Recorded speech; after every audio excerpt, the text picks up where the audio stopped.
Hey guys, this is Christian, Arcade Productions. We're getting set up. We're still ready to go live at 2 o'clock. Thanks for joining in. Let us know if you can hear me. Uh, yes, awesome. They can hear me, which is great. We'll be live soon, 2 o'clock exactly. See y'all very, very shortly. Thank you for joining our amazing live stream. We'll see y'all soon.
Sometimes you just need a break.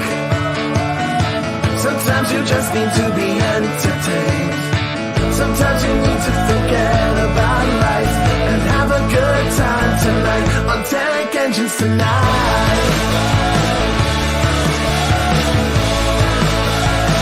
On Tank Engines tonight. On Tank Engines tonight.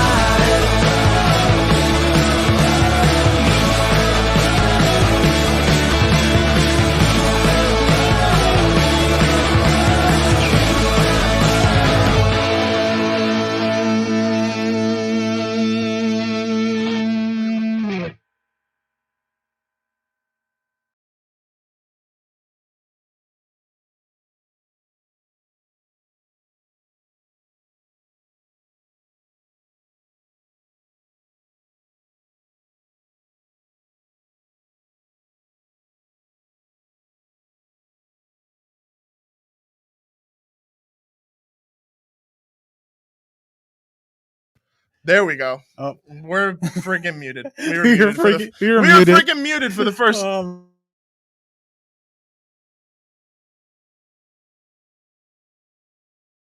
We should be good now. Can you folks Can hear you us? still hear us now? All right, cool. There we go. Hi, Adam. Hi, Christian. What's going on, man? Not Welcome, much. everybody, to the first episode of Tank Engines tonight. Hopefully that little technical snafu didn't let you ruin the show, because guess what? At the very end of the show, you're going to find out if you won a certain valuable, well, not valuable, but still awesome Thomas toy. But in the meantime, welcome, everybody. Welcome to the first episode of Tank Engines tonight. Freaking, it's good to have you, man. It's good to be here. Great to be here, man, too. Yeah. This is something. So for those who do not know, Tank Engines tonight was the genesis of an idea that we had when we did a live stream at North by Northlands, which we had to take down for a couple of reasons after the fact. But we were just happy we did it, and we realized, hey, that was a lot of fun. We should do that again, but with purpose. Yeah. So this is where Tank Engines tonight came from. I messaged you, and I was literally like, hey, want to do a show? And I was just like, okay. Yeah, that's really fine. But yeah, so Tank Engines tonight, even though it's daytime television or web television, so whatever. So so don't judge us for our late night theme, even though it's a mid-afternoon show. Really, it's nighttime over in Britain and Europe. It is. So if you're in the UK, you're actually watching a Tonight Show. So it's not a complete bold-faced lie. And it's early morning in Japan. Okay, so there we go. We got one thing right. Yeah. So for those who don't know, we'll give like a brief introduction to who we are. For those who don't know this ugly mug, I'm Christian Cortez. You guys might know me as Arcade Productions. I make Thomas and Friends themed music, mostly original tracks. I have yet to venture into the territory of trying to recreate show themes, because that's terrifying. But I love what I do. I make these, in my opinion, I think they're pretty cool. These cool, awesome Thomas tracks. Dude, don't sell yourself short. They're really awesome. They're really awesome, like, rock tracks. I appreciate that. I'm very like self-conscious of like my own work. So like I won't listen to my stuff after I make it. Once I put it out there, it's yours, literally. So take this as an announcement of sorts. If I post a song, you're free to use it. You can make a music video. You can do whatever you want with it. You can use it in your short films, your shows, your movies, whatever. I love that they use it.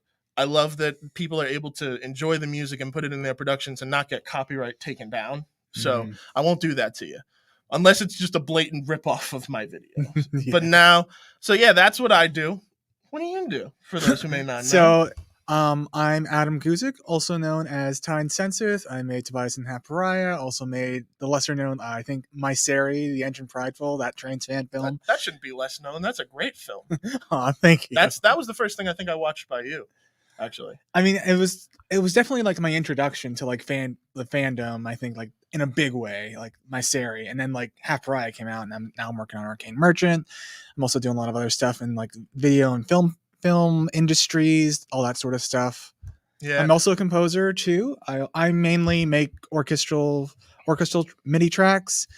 I rarely, sometimes, occasionally do theme recreations in that style, but I mainly just make my own original music. Yeah, but your theme recreations, they're special.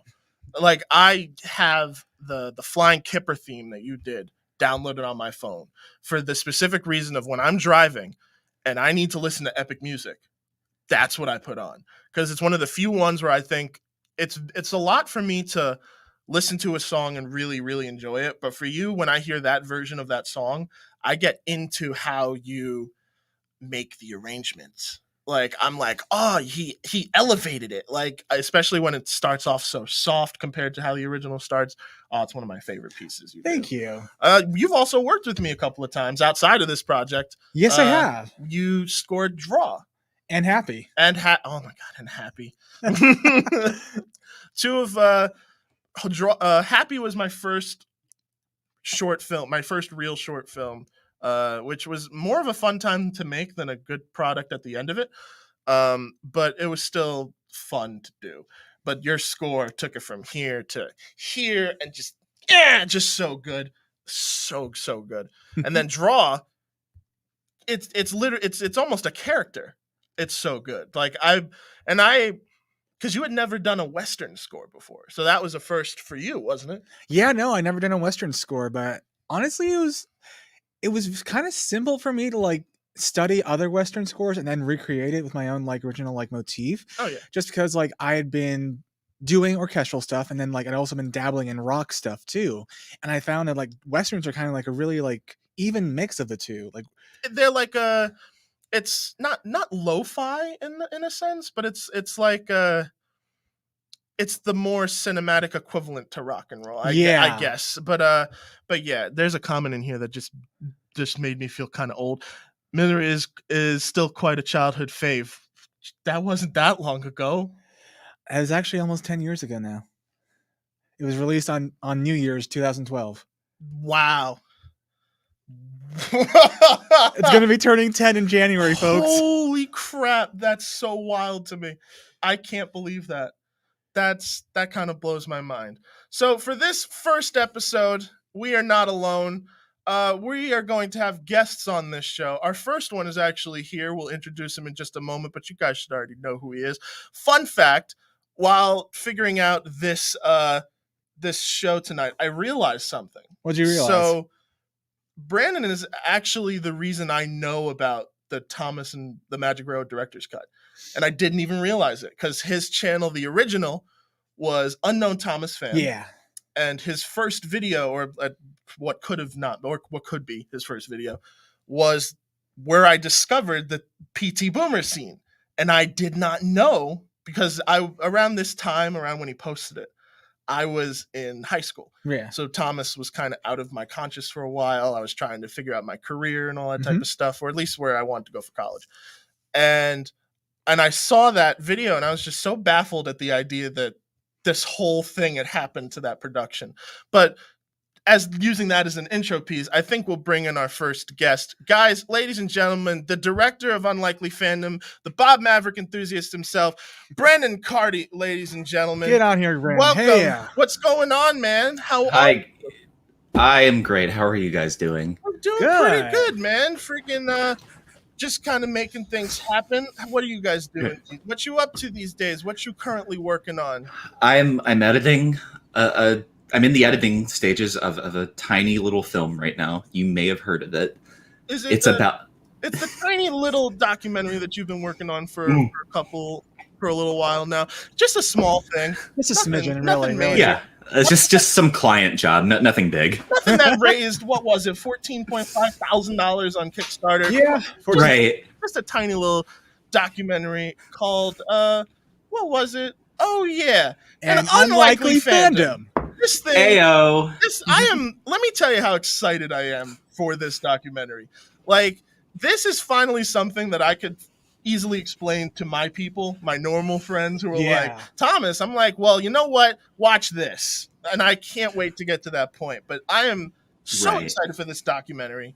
So, if anything, can you lead with where the genesis of it like came from? Like, what was the moment where you kind of knew, let's do this as a cool documentary subject, because it wasn't really a thing before. So how it came about, I was in my senior year of college, and I had a professor who makes documentaries, and I took like an independent study with him.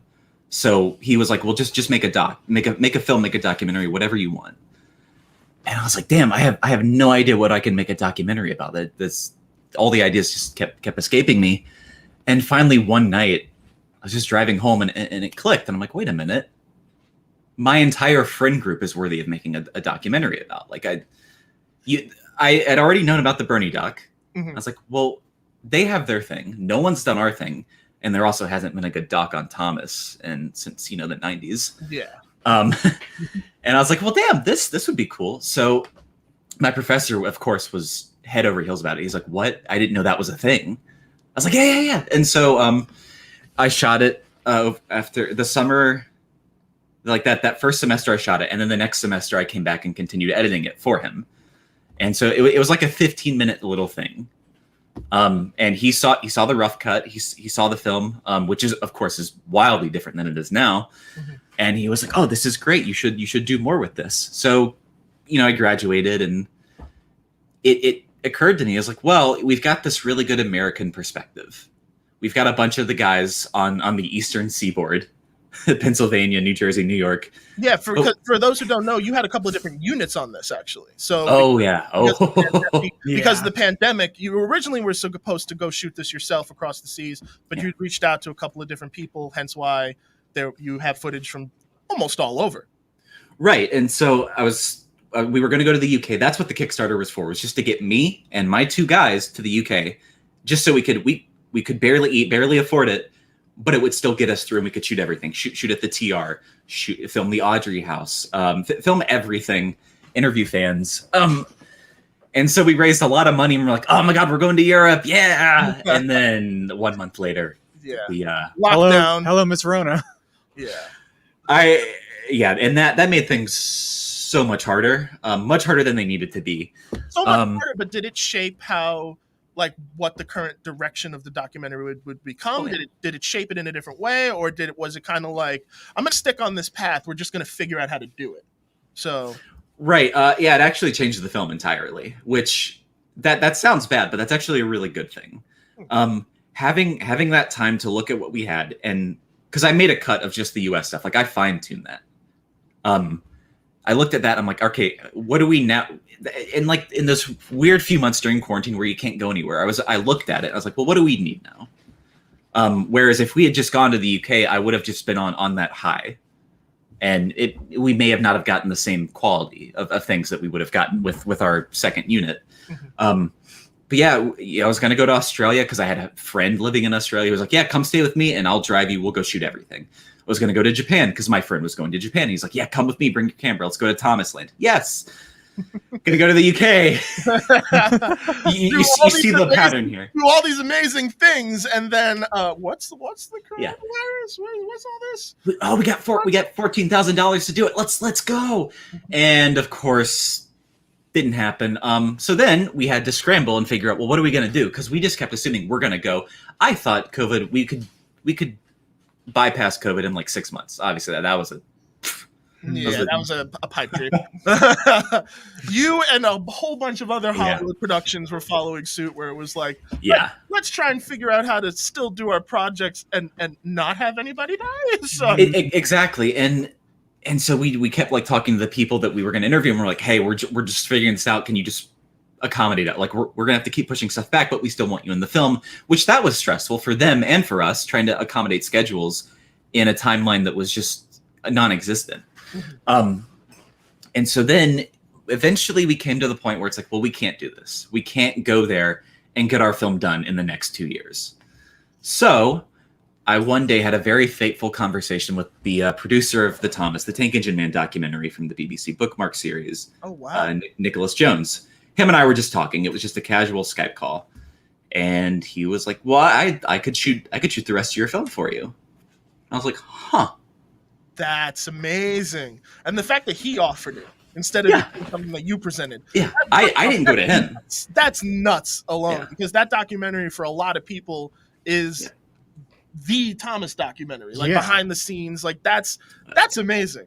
That's so cool. So how was that relationship? Like, oh, it's incredible. We call probably like once a week and just sort of talk about it, because he's done shooting on it now, but we keep up, and he likes to see clips, and one of the great things that he discovered through shooting the film is that he didn't realize there was a fan base for his documentary. He didn't realize that it was we thought it was the craziest thing in the world.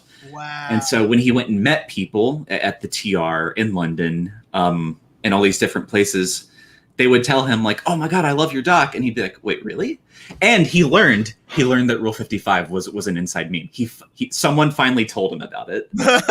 So reiterate what that is for those who don't know. So for those of you who don't know, in that documentary, they're interviewing Wilbur Audrey. He's a little grumpy that day, but he's talking about how the TV series was breaking all these rules. And he goes on this rant about Rule 55, and then it cuts to David Mitton talking about Rule 55. He doesn't know what it is. And then it cuts to a signalman talking about Rule 55. And it's just intercut. It's so funny. And for us, it's become this huge meme. And Nicholas Jones is now in on the joke. And I think that is incredible. So the whole Kickstarter was just worth it for just that moment. Yeah. Forget it. Your film's good. You don't even need to release it. Now, and I will say this much. So obviously we got an interview with Mike O'Donnell, the composer on Thomas, because he's so open and he's cool to doing it, stuff like that. Which is awesome. Yeah. And there's a point in his interview where he's like, "Wait, what's Rule 55?" We can't use it in the film because it has no context, but it's something we plan to release of him being baffled, like, "Wait, what? What is this whole thing about?" So Rule 55 just has this ongoing legacy from that doc to our doc. It's just going to continue with any piece of media to come from.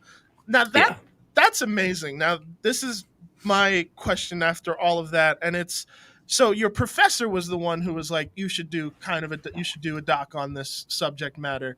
But what was the moment where you were making this documentary, even when it was during school, where you realized, yeah, I'm probably going to make this feature length, like not just for school? Like, did you know that you were probably going to go bigger with it while filming it? Or did you kind of try to strictly stay doing a smaller piece? I wasn't quite sure in the moment, but there was one night where I was interviewing Vinny or Nicky, Mr. Conductor Fan, him, and just the way that he talked about it, I don't know what it was. It's like, there's something bigger going on here.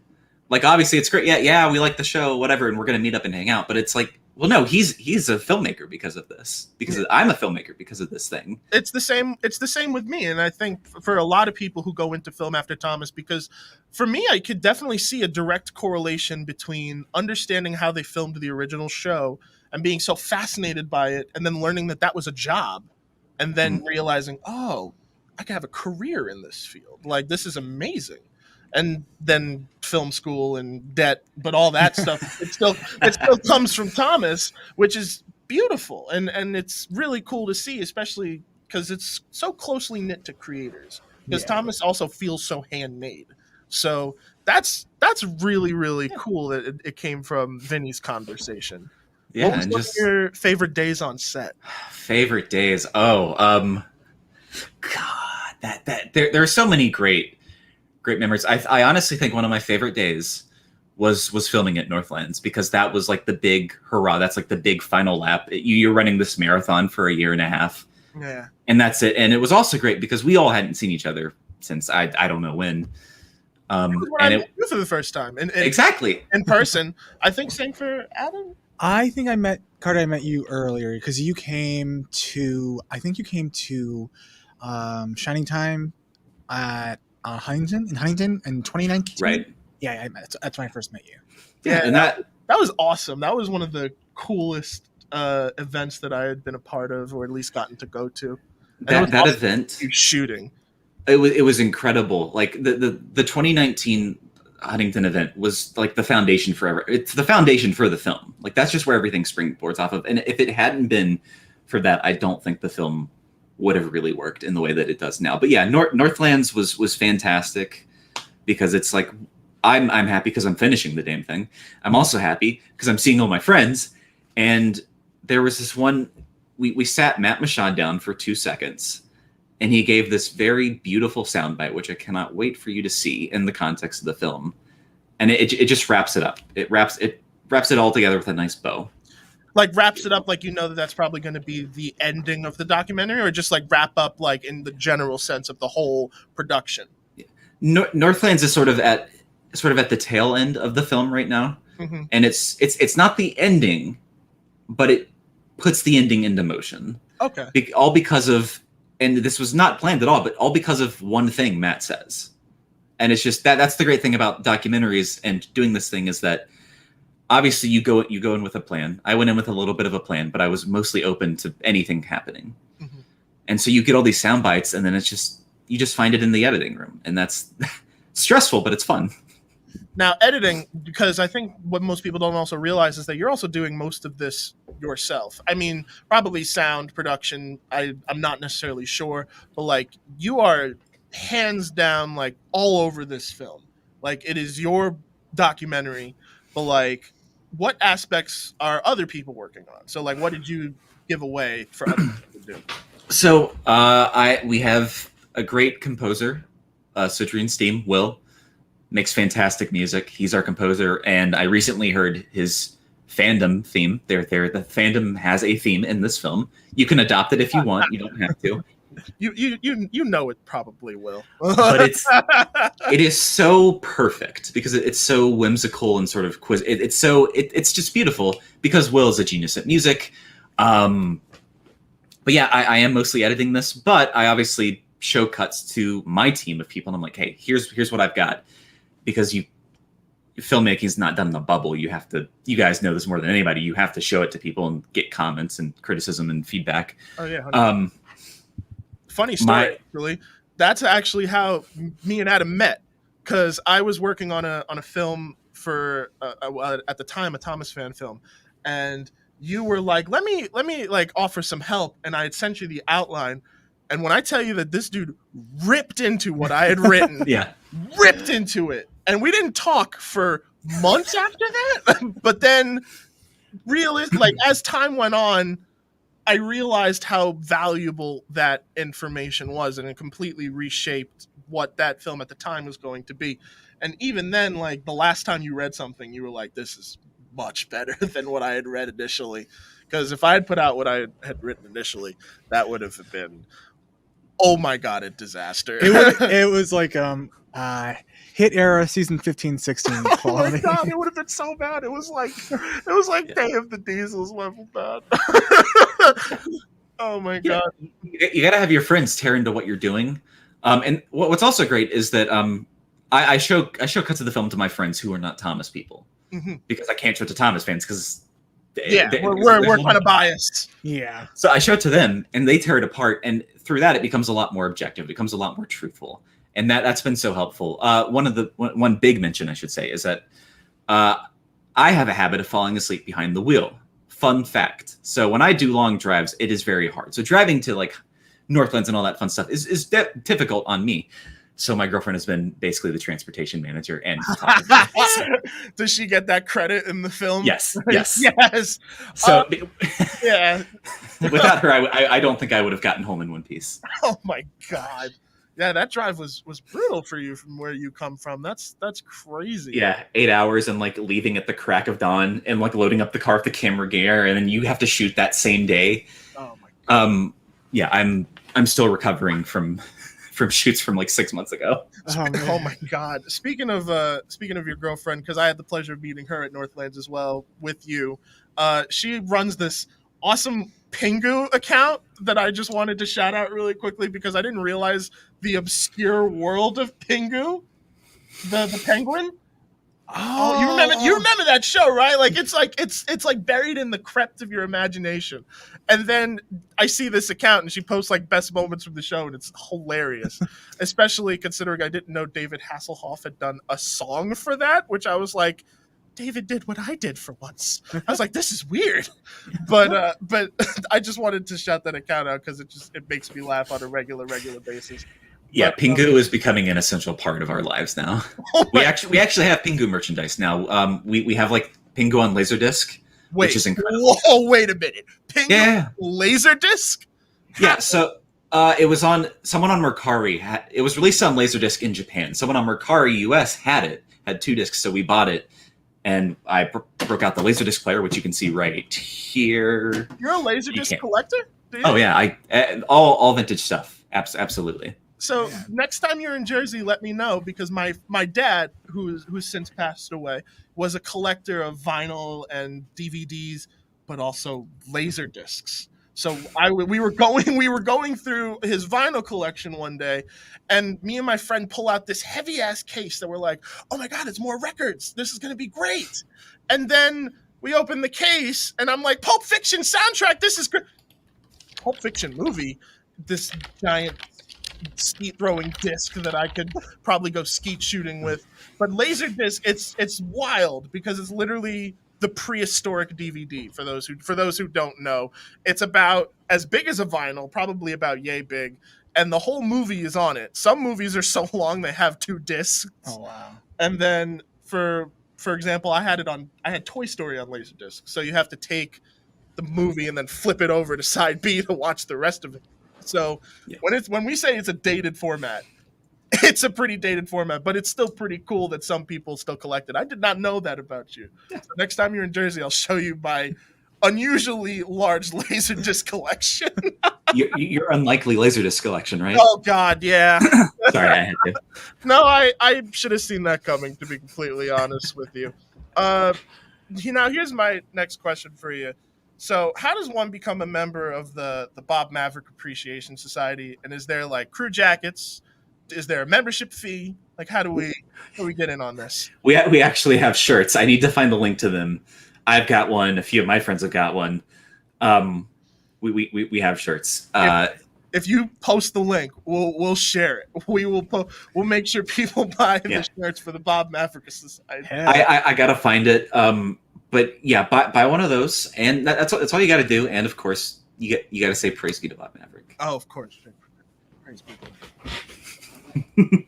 That's it. That's all you got to do. That maybe watch Surf's Up. It's a great movie. Yes, in my opinion. Unironically great. Unironically great. I think it's one of Sony's more underrated animated movies, to be honest. Now, as far as back to the doc for just a second. Now, I'm not going to ask you for a release date because that's always ever changing. So, like, what is the plan so far, moving forward for like when you get to a point where you're like, all right, the edit is done, the edit is locked. What do we do? Right. So we're getting there.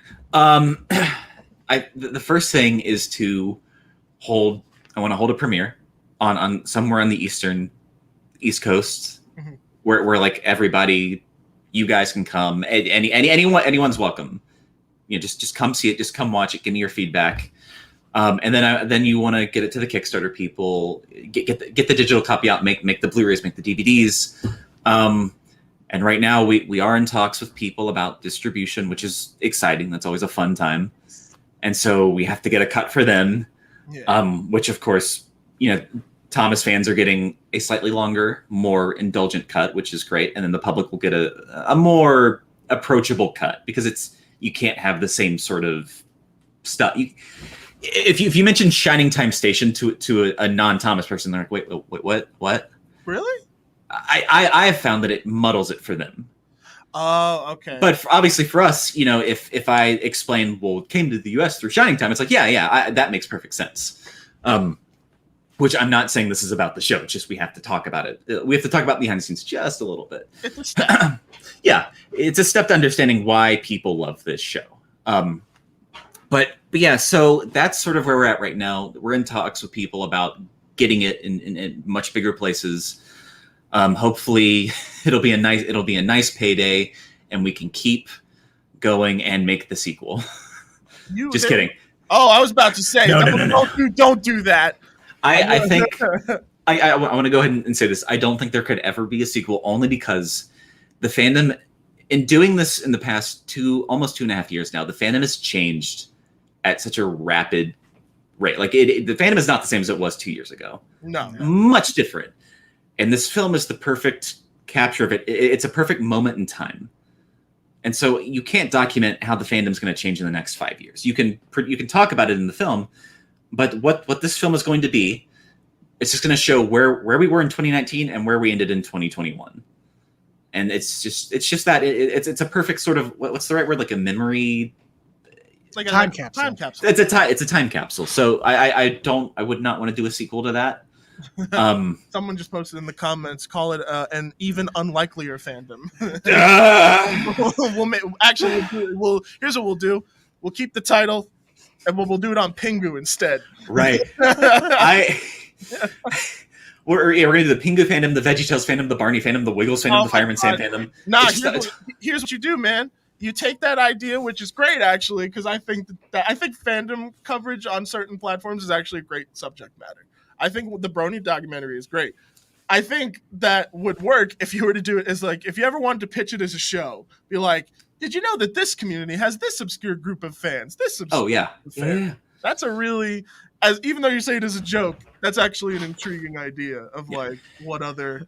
Oh my God! Someone just said the unlikely Paw Patrol fandom. Don't talk to me about Paw Patrol right now. Get that away from me. No, especially considering that they have a theatrical movie in theaters with an 85% on Rotten Tomatoes. I could go on about this for a while, but I'm not going to. But Calm it down. All right, reel it in. I'll reel it in. Take over for a minute. I need to like take a breather. Yeah. So yeah, this is all something like really exciting. So I guess what really is what kind of like a conservative estimate for a release date would you say for Unlikely Fandom is going to be? This is a really good question. And obviously we want to get it out by the fall. Unfortunately, we learned that COVID is still kind of kicking our ass because obviously we've wrapped, but we're doing tiny pickups sort of around the world right now. For example, we have 2 units in Australia. We're trying to get off the ground just to get some final coverage. But they can't do anything right now because I think the whole of Australia is on lockdown. And so that's making it very hard. We're catching up with editing and we can just drop this stuff in when we get it. But we did not foresee Australia going on lockdown again. So that is the only thing standing in our way in terms of getting it out by fall. How long are they on lockdown for? Do you remember? I don't remember. They were back on lockdown. I know New Zealand went on a snap lockdown. I didn't hear about Australia though. That's crazy. But at the end of the day, we're still going to get this documentary. It's not like it's going to affect it too much, but like it's still going to be seen. It's just you guys got to be patient. Like for being a filmmaker, you guys can attest. Distribution is the one part where this is one of the slowest processes. It can be quick, but we're not Marvel. Very rarely. Yeah, distribution, man, is a whole other side. I'm not. When I have had the talks with those people about it, I'm just like, oh my God, this is just another year of my life. Because you're still also learning, which is cool because you're making a movie, but also learning as the process goes. And I think that's also something that is like, oh, that's the really, really incredible part that I like. I can't wait to get back on sets again. I'm from New Jersey, so all these productions have slowly started to come back. Clerks 3 is currently filming literally down the street from us right now, and it's literally like that. Those sets have been on such lockdown because of this, so it's very, very difficult now to make these type of things and to do what you did in so elegantly in the middle of it and still pull it off is truly a testament, because you're not just a Thomas video content creator, you are a filmmaker first and foremost, and you have made this happen. So I think that's where I would like to go before we get to interview questions from the audience. Is what, like, outside of Thomas, like, what are your filmmaking goals? Like, what do you want to do going forward? I know you love directing and stuff like that. So when do we get that Sharksploitation movie, man? I'm still waiting on it. I want to see it. The big plan is to ultimately make a shark movie at some point. There are 3 films I want to make, but before I die, before I lose all creativity. Shark movie, a Bond movie, and a Western. Those are the only 3 movies I ever want to make. Ooh, Western. I want to get those out. After Unlikely, me and some friends are working on a sort of spy sort of thing. We're trying to get that off the ground. Hopefully Unlikely will help pay for that and get that. It will help fuel my career going forward. There is another documentary I want to do, which it's sort of related to this, but it's not Thomas. It's another kid's property, but it's not fandom related. And I'm in talks with like those show people, and we're just waiting to see where things go. But That's exciting. Yeah. That's amazing. That's a story for another day. And you're also doing what not many people get to do when you're actually working in video creation. For some people, that's the most difficult part after film school and college is finding the work. So you're also doing miscellaneous video editing gigs. So what kind of tips would you give to people who are coming out of college who are like, hey, I want to do this? What is your approach? What would you say to them? I would say don't wait for the opportunity to like put stuff on a reel. Like immediately make a site for yourself. I don't care if you have nothing. Just make a site and make yourself look marketable. Make the resume. Make a reel. I didn't have mine until my senior year of college, which was an absolute mistake. So don't follow in my footsteps on that one. But no, dude, I follow you with that because I didn't make my website until Yeah, no, I actually only just made I remade my website because I was conflicted on whether I should include my film stuff and my music stuff on the same website. So for a few years, I had a separate filmmaking website and a separate like composer website, but now I've just condensed everything into one website. Yeah, and you'd be surprised, like that will land you jobs. I recently landed a music video gig because of my site, because someone saw it and was like, well, yeah, I want you to DP my music video, which that'll be coming out soon. So look out for that. It looks really good. But you shot it 4:3 aspect ratio. We shot it in 4:3. It's very That was awesome. I love that because you're not also a director, you also do cinematography. So did that come from, or at least the focus on cinematography come from shooting an Unlikely Fandom, or was that something that you've always been into? Because I know when you're starting out, you got to do kind of everything. You kind of got to do the Robert Rodriguez approach and handle everything. But some people get stuck on certain things. It was very accidental because we had no one to DP our short film. So I'm like, well, I enjoy technology. I'll look into this. I'll figure it. I never wanted to be a DP. I had no dream of it. But then it's like, well, I can't afford a DP on Unlikely. I can't afford a DP on like these student films. So I'll take a lighting class. And of course that turned into this thing where now it's kind of what I do mainly. That's what people hire me for right now, is to DP, not direct, which is exciting because I argue DPing is so much more fun because you get to construct the look of everything. And for those who don't know, your second channel, which is Carty, just Carty, it has a lot of stuff that you've worked on, including I think it's that really awesome Queen music video recreation that you did.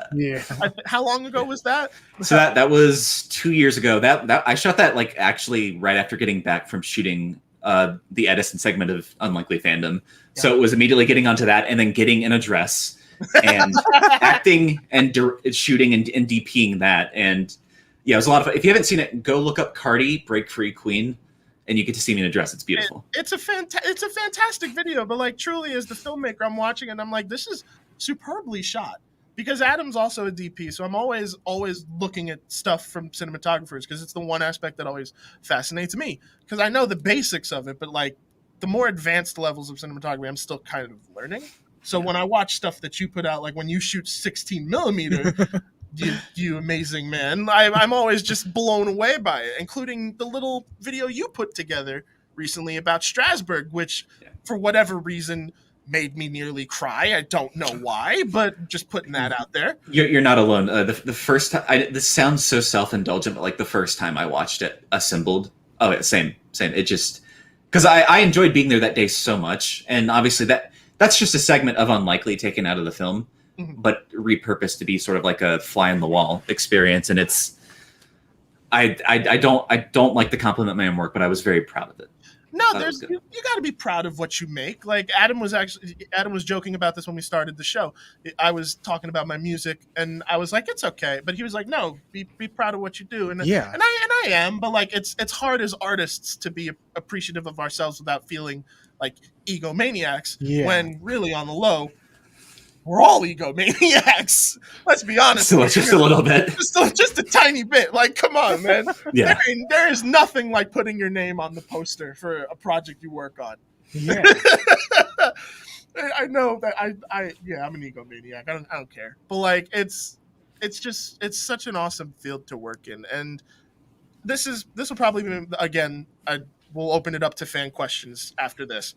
Do you see that there was definitely a direct correlation between you becoming a filmmaker and you doing Thomas stuff? Like you definitely see that there was something there, not just from doing the fandom documentary, but what was like that initial spark? And do you think it was Thomas? It was a combination of Jaws and Thomas. I got into both of those around the same time, and my parents gave me a Hi8 like camcorder, and so I would film my Thomas toys. And I remember I made Calling All Engines 2. Wait a minute. What? I've got it here somewhere, and I might upload it so you can all laugh at it and hear me. Oh my gosh. Dude, And I'll tell you what, if you find that, come back here. We'll do a live watching. We'll do a whole commentary and everything. Come to Jersey, get some Wawa. We'll do my God, yes. We'll make a whole event. Hell yeah. And so it just started from that, having that camera and filming my Thomas trains, and then asking my brother, like, hey, can you be in my little short film that has nothing to do with Thomas? And he's like, yeah, sure.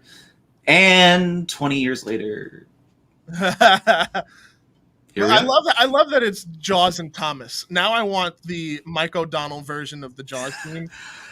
Oh my God, I might have to email him and be like, can I commission this from you? Like, just like, this is very, very odd, but like, I'll open the freaking movie with this. Yeah. Like, just the dun dun on the Jupiter 8. Oh God, that's something I would love to see.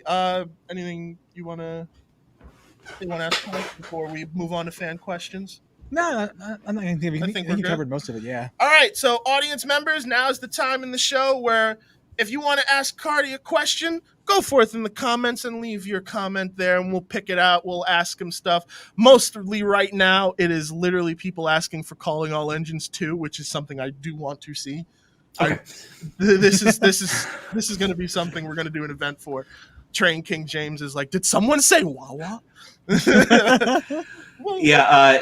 If you ever see me in New Jersey, you will probably find me with a Wawa cup in my hand of their hazelnut coffee. Interviews with Thomas fans all over the world. Oh, there we go. Our first question. Will there be interviews with other Thomas fans from all over the world, like Germany, Russia, Poland, and others?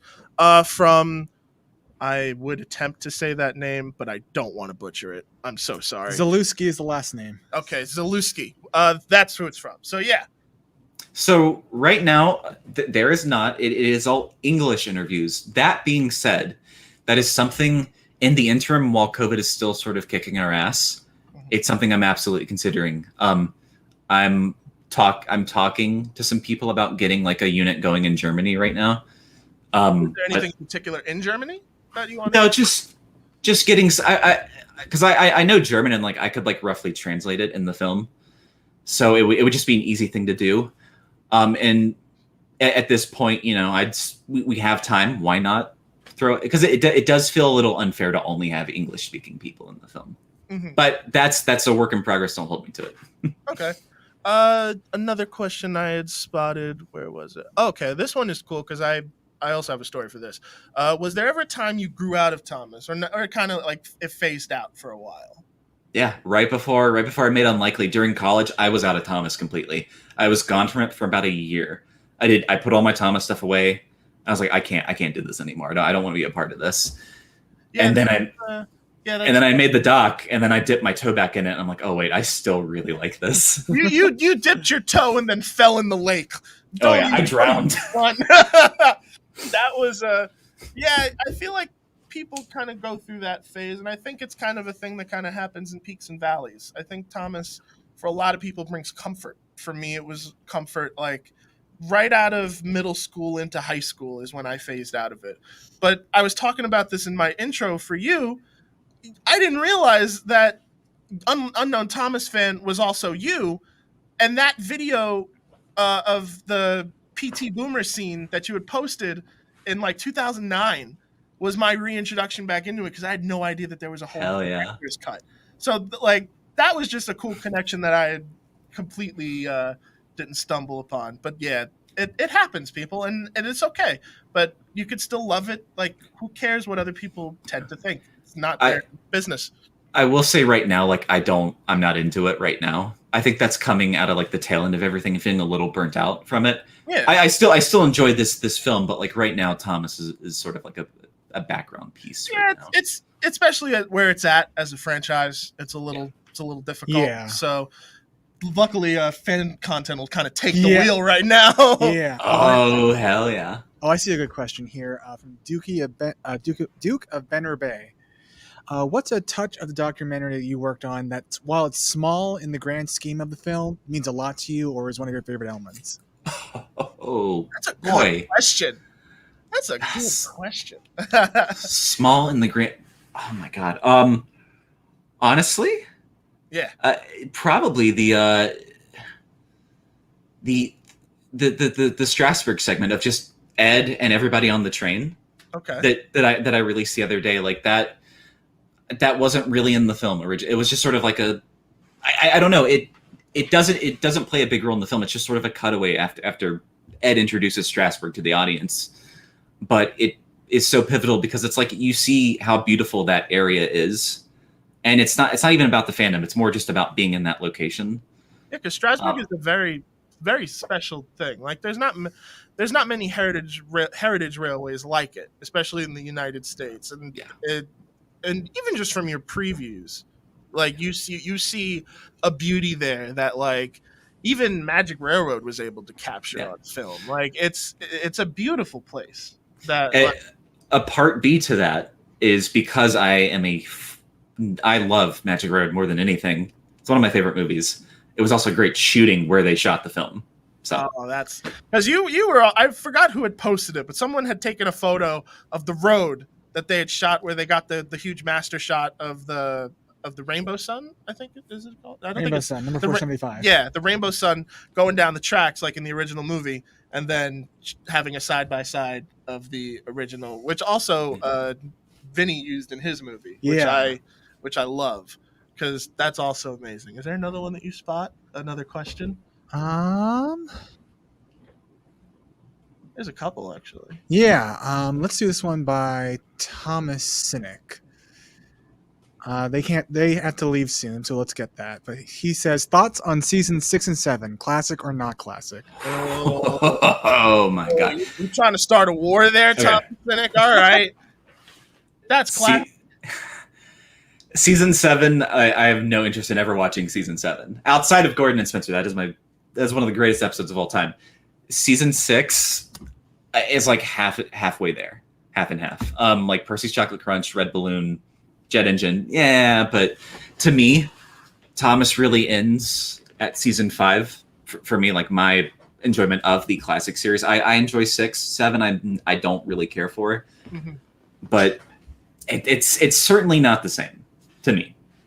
Yeah, season 6 has this fluff to it that post Magic Railroad, especially post season 5, that is just so weird, especially considering how action-packed and kind of dark season 5 was, and then to go into season 6, you definitely feel and you see the influence Magic Railroad had. Like the engines still have the matte coated painting on, which I know some people don't really like that.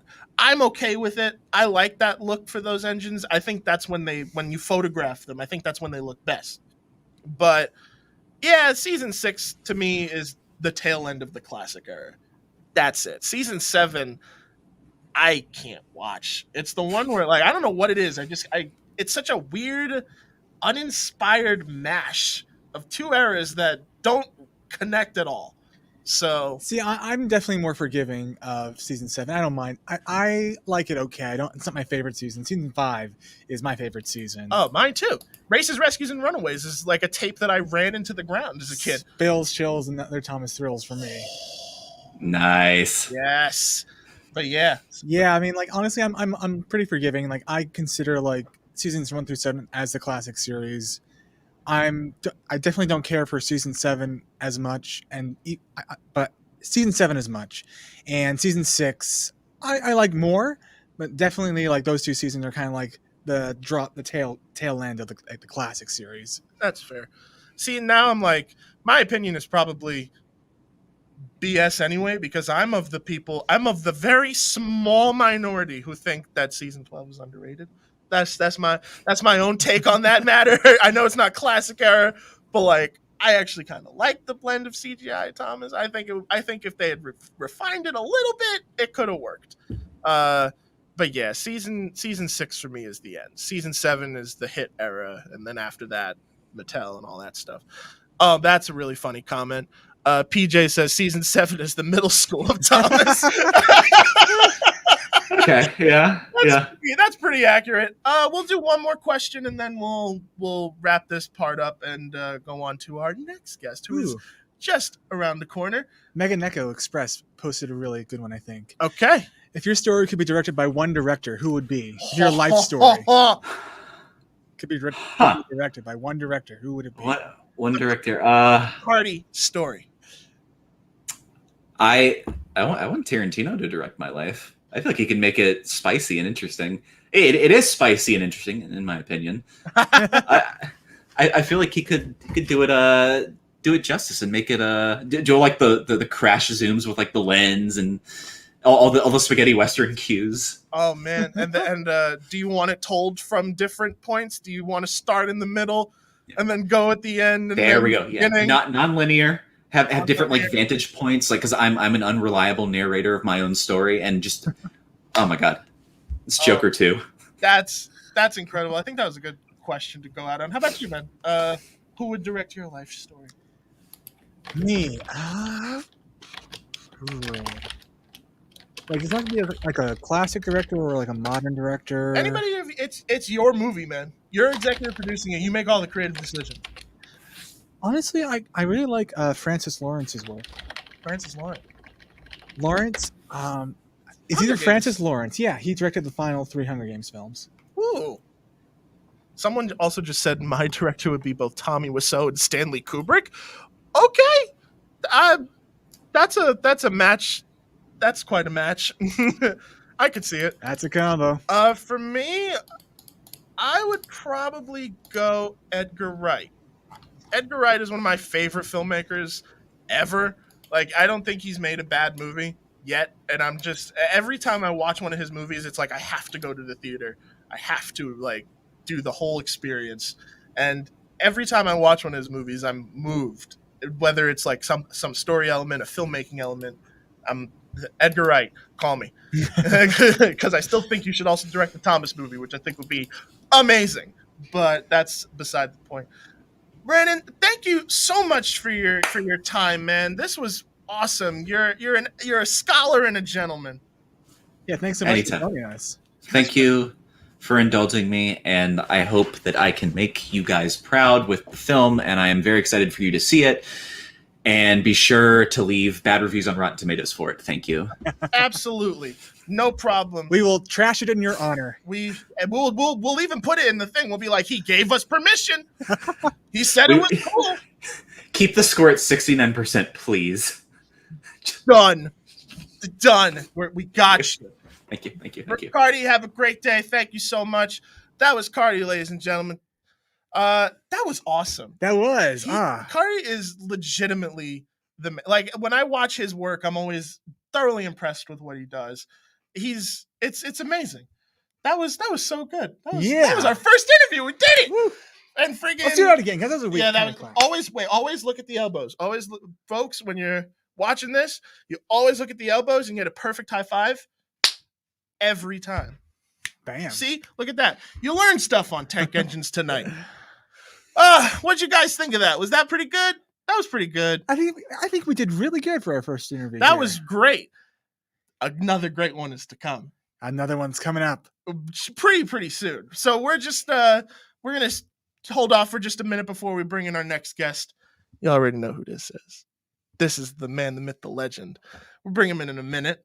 But before that, we got about an hour, maybe an hour and a half until we give away this bad boy. Yeah. Stick around to the end, find out if you won the Diet Pet Thomas toy, because Lord knows me and Adam almost fought to actually end up taking this thing home, because I really, really wanted to. It's taken a lot to not unbox this thing and give it to somebody. Shoot. Put that down. Leave me alone. I want it. I want it. Nope. You put your hand down. I will fight you. We did it. We did in the original cut of the announcement video. We almost fought. All right. We're going to bring in our next guest. Let me just make sure that all our assets are in order. Who is our next guest? Our next guest is going to be Isaiah Ferguson, also known as HKB Porter. HKB Porter and Tuxter Intensifies. Let's bring him in. Isaiah! Isaiah, hello! Welcome Hi, to everybody. Take Tonight. Tell everybody you said hello. What's going on, man? How are you? What's going on? What you working on? Great. Thank you for having me. Honestly, yeah, I'm an independent artist working on my thesis film for college right now, and a little commissions and stuff on the side, and trying to survive this pandemic. But I've been doing all right. Yeah. How are you guys? We're doing okay. Yeah, we're doing great. There's actually something I wanted to start with because you just mentioned it out the gate. You're in college right now. Where are you? Yeah. Because to me this is amazing. I go to Cal Arts in Valencia. For those who don't know, Cal Arts is one of the best. I am in part to blame for the Cal Arts style in the animation industry. Oh no! See, come on, man. But I appreciate the Cal Arts style. I do too. I like it, but I'm like, no, yeah, Steven Universe. Yeah, oh, no, man, it's not to be sneezed at. Wow. Oh man, but that's amazing. So we'll lead with that because it's an incredible school with a huge, rich legacy in animation, which is what you're studying, correct? Yeah, definitely. Yeah, I'm in the experimental animation department, and I was a transfer there, but I've been doing a lot of independent short films and stuff there, and I'm entering my last year working on my thesis film, still in development, but I'm excited for you to see what I have planned. Works. I'm excited to watch it. I mean, like, go for it. So can you like without like giving like too much away or giving away anything that you don't want to, like, can you like talk about your thesis film, like what you want to like I guess express to the film? Well, my thesis film is like still like way in development, but I can talk about the one I'm currently finishing right now. Well, this kind of counts as my film for last year. It's not Thomas related, obviously, but it is train related. It's called Chori Choo Choo. That is completely fine. It's about like it's about like a Cuban breakfast train, basically. I made this little model from scratch. That's another thing I'm really into, model making and stuff. It's like thanks. Yeah, it's like a stop motion / like 2D hybrid. So it's like a little breakfast train with like these like egg passengers, these bacon, guacamole, I love that. Yeah, I think I'm really excited. I've just been kind of lacking motivation this week because like I was on a really long trip recently, so I'm trying to go back and like get back into the swing of it and have it out. I'm like 90% done with it. There are a few things I need left to animate, but like I'm really excited for you guys to see it. We're excited to watch it. Please let us know when it comes out. If when it comes out, we'll do another, maybe a follow-up interview. We'll talk about it. But that's great. Yeah, thank you. No, that sounds like a delightful film. Yeah, I love stuff like that too. It also sounds like it also is kind of making me low-key hungry right now. No, yeah. I didn't don't do that to me. Celebration of breakfast and trains and food. Yeah. Oh man, that sounds amazing. Speaking of trains, we're like most people watching the show. We that amazing Thomas behind you. He's got the Goofy Goober Thomas hat on him. You are one of, in my opinion, one of two musicians who I consider in this community to be the best. The other is sitting right next to me, and the other I am interviewing. No, yeah, you have some of the most fantastic talented music. You are super. Thank you. That really means a lot to hear. Honestly, I was inspired by like the greats, Adrian Afro, Wooly Bear 06, Bass T-Bone Melton. So it's great to be able to contribute something to the community. For something I've loved lifelong. To be able to translate that into something I can share with others. Absolutely. What was for you? What was the piece of music, whether it was by those guys you listed or something outside of Thomas that you heard and you were like, I want to try and make my take on this? So it was years ago. It was like 2012. I think the guy Knapford Harbor was doing a bunch of like Mario Paint compositions. I had to be like 13. I was like, hey, I kind of want to try it.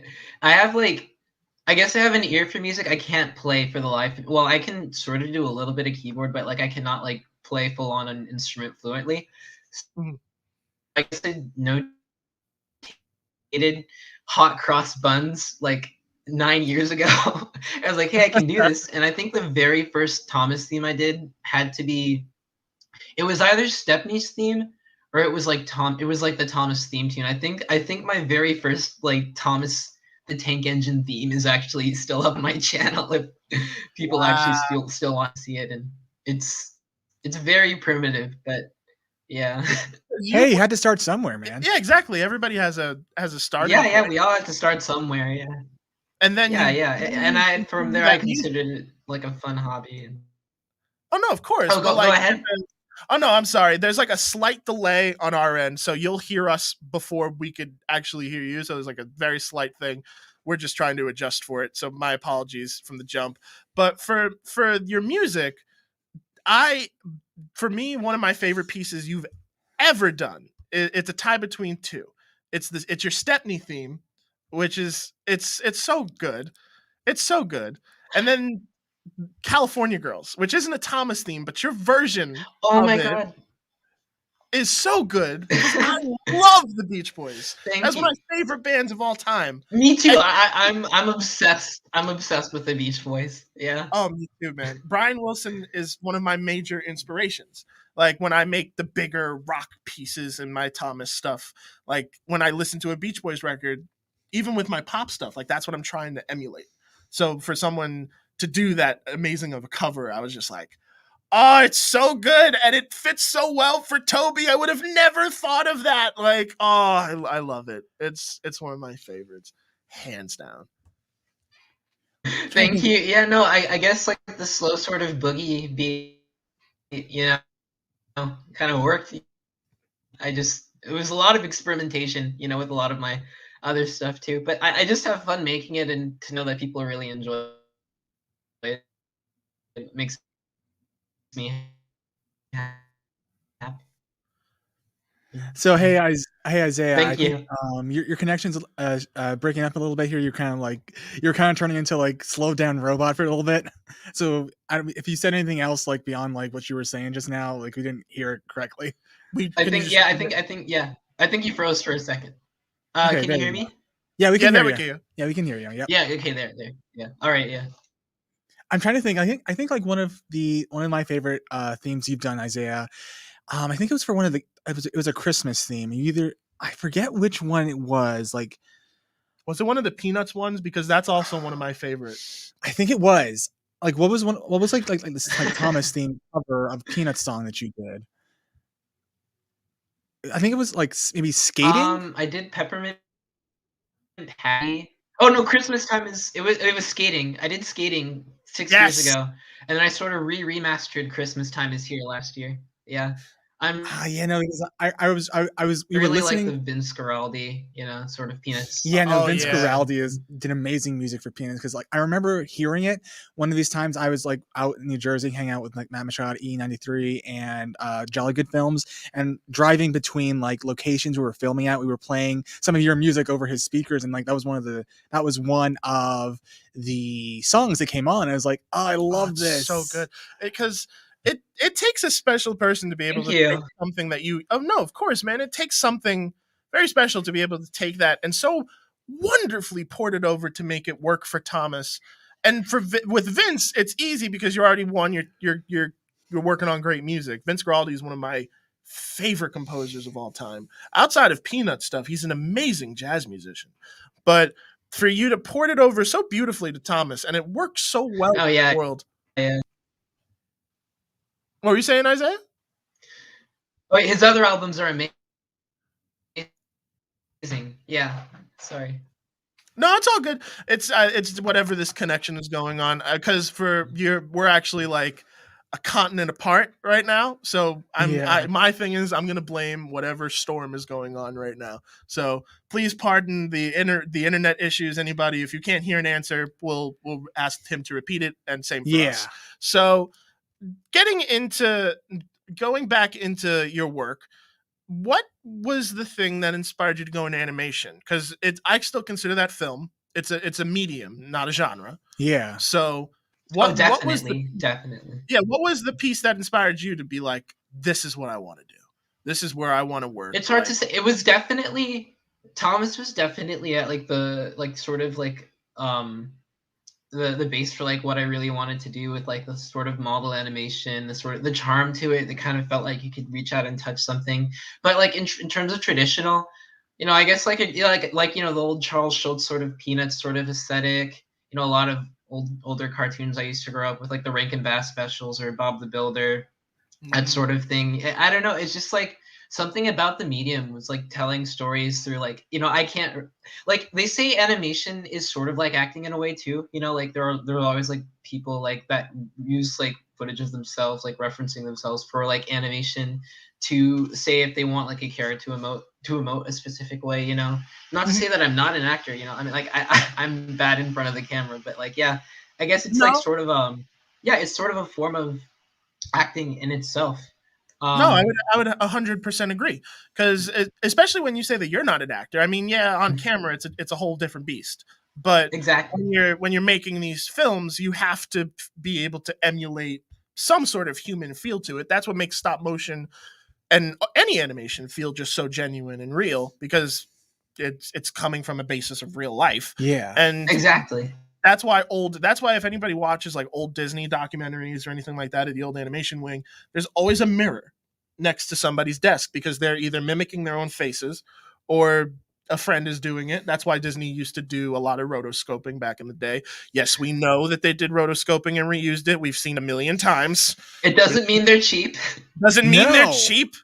Plus, I mean, Disney was going through a rough patch when that was happening. Yeah, I mean, like, and it's still like, even like using like the same like references and same like poses, like translating that across different characters with different designs, different clothing, different backgrounds, that still takes a lot of work. Yeah, 100%. Definitely. My thing is like, why does Disney get so much flack when Flash animation shows do that all the time? They'll reuse the same poses and stuff like that. I get it, because it's hand drawn. It's more like what? It's held to a higher standard. I don't know. It's a stupid for me. I'm sorry. I didn't mean to go off on that. It's weird for a second. No, totally valid. No, but so animation for you is where you're going in life and what you're studying currently. So you also mentioned before that you were doing experimental animation. So what's the difference between that course and, say, a normal? Well, CalArts has experimental animation and then character. I think characters where a lot of the Disney students sign up. I think experimental is more like an umbrella term for like, sort of an abstract form, whatever you really want to do. It doesn't have to follow under that if you want. You can do whatever you want, I'd say. It's just less limited by like, say like, the character courses they offer, like I guess like in like a figure drawing and stuff like that. So yeah, it's always been sort of. I applied twice. Like in high school, I didn't get in, and then I actually went for experimental because I actually used to do like high school courses there. I was actually going through. I was actually going through your other YouTube channel, not Tugster Intensifies. Oh yeah. That where you post some of your animation works, and there's this wonderful music video that you made in high school. That was Daytime. Was it the guy with the guitar? Yes. This is the last video he posted, and it's amazing. It's just it's a video that he had done in high school, but half of it is rotoscoped, and it's so well done and so well put together. It reminds me of a Boy Named Charlie Brown. I know what you're talking about. Like with the sequence of Schroeder playing, and yes, totally. Yeah, that was all rotoscoped, and my uncle Dan played the song. Yeah, that was a lot of fun. Years ago though, but yeah, I had a lot of fun with it. I mean, it showcases, even then, like you said, it was 8 years ago, showcases immense talent. Like, thank you. For me, I would have given up after 3 frames. Believe me, it was tedious. Like you feel like, it's like that meme with the girl like dreaming of like the art and then like actually making the art. that was you had to take every frame and trace it like frame by frame and then go back and color each part, But when you play it back, it's always worth it, I think. Yeah, I definitely feel that. I think one of my favorite animations, I think, Isaiah, that you've done, is I think the one you did like when you were invited to the White House in like 2015. Oh yeah, The World I Want to Live In. Yeah, that was a fun. That's right. That was a You good were one. invited. So tell us that story. How did that come about? Oh my god, that was crazy. I think yeah, I submitted this video through this the student competition through the Obama White House, not like Yeah. who. Yeah, not Um, not Yeah, not not that guy. not the other guy who will not be not the other mentioned. guy who will not be mentioned, but yeah, I submitted it as an honorable mention, and I got to go for back in 2016, 2 days down in Washington D.C. It was really nice. They had this whole sort of festival out in the lawn, just sort of a day to commemorate like coming of age inventors and artists and people, and all these young filmmakers were there too, and we got invited in. We were all like kind of like lined up on these sections in like some dining room, and then like, hey, what's going on? Okay, you're getting a photo with Obama, and like I think for 15 minutes we were all like freaking out and like screaming, like it's total strangers, but we were all hugging each other and like just telling everyone, oh my god, this is happening. Yeah, And because then well, it's a mutual moment of unity. It's beautiful, exactly, of course. Like even, and that speaks to the medium of film. Like that's kind of the recurring theme between you and having Carty on, is that you're both, besides being massive fans of Thomas and creators in that space, you're filmmakers, just like me and Adam. And yeah, we all want to just tell a story. Yeah, exactly, and that story is amazing. But that also goes to show the power of film and what kind of love it brings for people. You were able to hug and embrace these people who you've never met, because you're all there doing this one amazing thing, and you're about to meet exactly. the president of the United States at the time, which I'll never forget. which also as a person of color, amazing. Wonderful. Oh no, definitely, yeah. That was definitely a stepping stone. Oh, and the cast of Stranger Things were there too. Wait, what? I fist bumped the guy Caleb. What's his name? No way, Yeah. Dude, that's nice. awesome.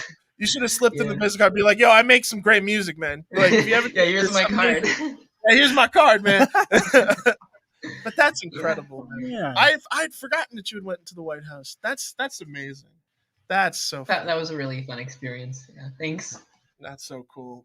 This is awesome. Yeah. I'm sorry if I'm like geeking out. Like you, like legitimately, you are one of my favorite creators in this space. Like because we worked, all of us worked at the time for the Oh, the Thomas- TCC. Thomas yeah, Creative Mattel, Collective. yeah. at the very time. I came in at the very tail end of it, but I got to work with you on a couple of occasions. Yeah, And- yeah. And it was so much fun. We did Accidents Will Happen, your second time doing it, my first time singing that song, which, by the way, very difficult to sing in the original key. Very hard song to sing. Oh I no, know respect. You can hit those chords, honestly. That's why they call you Christian chords.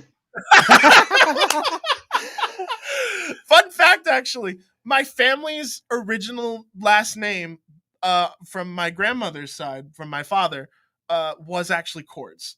But That's she amazing. changed it because my whole family is in music. I'm the outlier who wanted to do film. My dad was a touring hip hop artist. My mom manages hip hop artists. My brother plays guitar. My sister produces pop music, and then I'm the one who's like, I want to be a filmmaker. And then I finally discovered doing music right after high school, where I was like, this is like, I love this path. Like, it's such a beautiful creative expression. Like, it finally clicked, but it had taken so long, and I hadn't done any lessons. The only thing I know how to play is the drums. I thought I wanted to be a railroad engineer for the longest time, and I was like, no. It took like 2010 for me to realize, no, I don't really want to be I love trains, the concept of them. I'd love to drive one day. I just don't think I can do it for the rest of my life. Not that much. I couldn't do it for the rest of my life. Respect to those that do. It's just like, I feel like I'm more of a creative person. I kind of want to tell stories about trains, not really. I don't know. I feel that. I think for me, like, I was a music student in public school, like, so K through 12. And I was mainly focused on performance. And I was like, I really don't jive with that. So I kind of like discouraged me from wanting to like do music as a field of study in college. So, but filmmaking through discovering it through Thomas, discovering it through other films, other animation, that's what inspired me to be a filmmaker. But then also, I also had all this knowledge because I took aside from being in the band in school, I took private piano lessons, and my piano teacher taught me theory.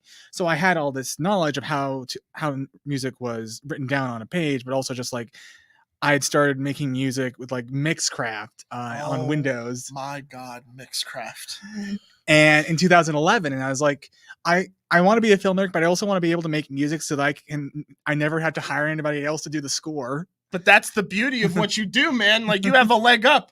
Your films You're are like now all trades. Exactly. It's wonderful because you also DP and you do the music. So you're a walking. I'm also a video editor. I'm also an editor. Swiss Army. A one-man band here. Yeah. Now, seriously. do you do the same when it comes to your animated works, or do you also recruit help through school? Like, what is your approach? Sometimes I'll recruit help through school if I need something like voices or I guess sometimes music. Actually, I collaborated recently with another CalArts student on this musically related project on the Cuban Orisha Shango, where I did the visuals. We had a dancer, and she did the music, and she and two other professors. It'll be up on my channel eventually. I think this is the month where the school will allow me to post it. So there's that. But yeah, there's a lot of collaboration, especially going on with like CalArts, since it's such a big school and it's got so many departments. You know, there's not just like animation. There's like music. There's design. There's photography. You know, all these kind of come together. So like, there's always a great like sort of collaborative space for like all these people and actors to come and work and turn out something. Oh yeah. And that's why it was so much fun to work with you guys in the Creator Collective when that was still a thing, because definitely, like, especially from the beginning, it was a really, really interesting idea. But working and listening to the music that you guys were making at the time was amazing, because you would do things that the show would never, like, as far as the music was concerned, wouldn't even touch. Like, you would call back to like all the original themes, like, despite also making your own original moments and that stuff. And I look back at that so fondly. I know a lot of people were mixed on how certain things went down, but I really, really look back on that with a lot of appreciation, because and work with so many amazing people, you included. Like, I'm gonna pressure you here live on air. I still want to do that Stepney theme with you, dude. Oh my God, yeah, I totally forgot about that. Honestly, yeah, it's just been buried under like all these other projects, but definitely, yeah. Isaiah wrote amazing lyrics to the Stepney theme which you helped with. Yeah, I did. Don't discredit yourself. You actually helped me with some of the lyrics. I completely forgot that I did that part, but I remember reading the initial batch and I was like, this feels like Mike and Junior. Like, this is like, I want to do this so badly, but I'm like, that like an official bridge, now that Mike's actually released an official bridge for Stephanie's theme, I think we could work that in, you know. It was just like, I don't know, I didn't want to have the same theme repeating itself over and over and making itself redundant. But that's the thing with Stepney theme, as well as a couple of your other pieces. You bring a level to it that, unlike people before you didn't make direct covers. You brought in another level of like, okay, this is probably where they probably would have taken it if the song was longer. Yeah, just trying to make it my own thing, yeah. Yeah, because with Stepney's theme in particular, that song, even though it does have that repeating, like, I remember the bridge of that song being different. I know now there's an official one, but I remember that theme, especially your version of it. Oh yeah, oh my God, 2014. Yeah. Yeah, no offense, Mike. No offense, Mike, but I remember yours more. Call us, Mike. We still want you to work with us. Please do another song with Junior. That's all we want. That's my Christmas wish. I would. Oh my God, if Junior ever sang on like a song of mine, or what, I would cry. Honestly, that's like, that would be a dream. You know what we got to do? We got to do a collective fan community cover of Sweet Illusion to entice him. Be like, come on, yes! Man. We love you. The best part is it sounds just like the Upriver theme from Tugs, you know? Like, it could totally work. Oh my God. Sweet Illusion legitimately is one of those songs that, like, it's a gem. It's a literal gem. Like, I showed it to a music buddy of mine, and he was like, what is this? And I was like, this is Junior Campbell's Sweet Illusion. And he was like, I don't know who that is. And I'm like, do you remember Thomas the Tank Engine? He was like, that's the same dude who made that theme? I was like, yeah. And I was like, they're talented musicians, huh? And Personally, go for it. Sorry. I really love Just a Little Romance. Like the ending sounds something straight out of like season 3 of Thomas. Like this episode ending, I put it to like Percy's Promise, and then like it fit in just like that. It was hilarious. Oh, wonderful! That and Mike's song "Ukulele Girl" is literally Ukulele Girl is, oh my god, it's serotonin boost. Oh my god. Ukulele Girl.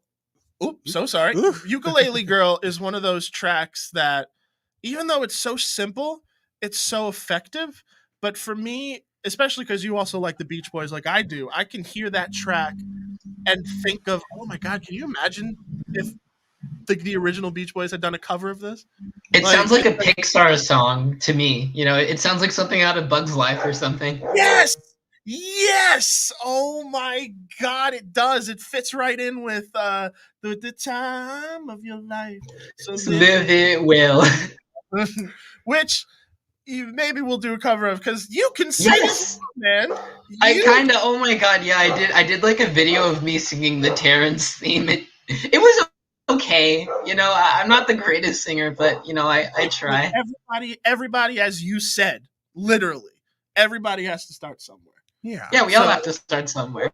So that was a great jumping off point. And hey, man, everybody learns. I still learn. And my sister, who's a professional, I say that loosely because musicians tend to have different levels of when they consider themselves professionals. But my sister will teach me breathing exercises for my singing and stuff like that. Because I can't really listen to my earlier songs anymore because I listened to it then and I'm like, even though I was putting in the effort, I was putting in effort that I didn't really recognize. Personally, I really love You Are the Number One. That was the one that got me into all your stuff, you know? Thank you so I remember much. when it came out, I was like, holy cow, you know, like, we got like, oh my god, someone who can sing. That was a big moment for, honestly, like, I know some people think like, what do you mean? Like, that was a pretty big moment in my life. Like I was not really working on too much music. I was experimenting. And with film, they teach you, especially when you're making early films, they teach you to write what you know. And Thomas had just come back into my life. It was very much comfort after my dad had passed away. I would watch like season 5 to like just kind of enjoy things. And I was making music and feeling bad that my dad didn't get to hear some of these songs. And originally You Are the Number One was a song called Beautiful Lullabies, which I still have the lyrics to. Maybe one day I'll do that song. But when they were like, write what you know. And I was like, well, I know Thomas damn well. So I did the song in 2 days and I put it out and I didn't think anything of it. I really didn't. And then I go back a week later and it was at like 10,000 hits. I was like, you kidding me?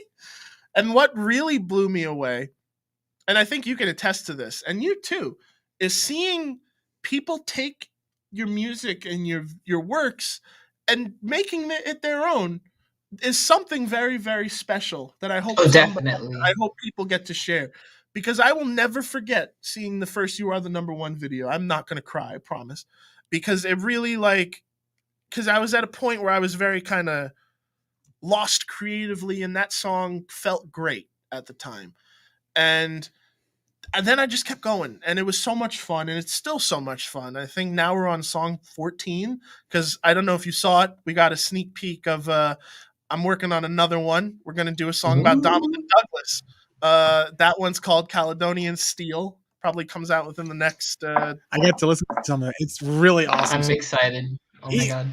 Don't sell yourself short, man. Like music you make is really great. I appreciate that. And my only thing is my standards are high because of my family.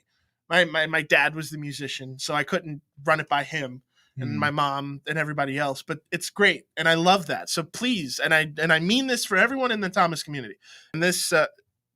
Use my music as much as you want to. I have no problem with it. Yeah, I'm the same. Yeah, like I was really shy about people using my stuff for the longest time, but like I think February I just made the decision. You know, as long as it's not like a commission from someone else or completely original. My stuff's free to use for anybody. Just credit me, and I'm happy. Which I think is wonderful, because then it creates assets for future creators to make better productions. And what's dope about that is that it's also inspiring another line of filmmakers. It's exactly. We're passing the torch. We're passing the torch, because I remember way back in the day, even though I knew I wanted to be a filmmaker. I knew I wanted to, and I knew that came from Thomas.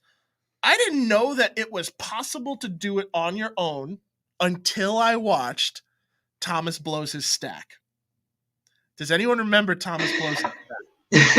I remember seeing it in my recommended. Why did you go and kill Thomas for? He owes me $20. Well, exactly. For me, like, that short is so silly. It's so ridiculous, but it shows you can make a film with toys. Like, if my plastic arms weren't attached to my plastic body, I'd be waving them right now.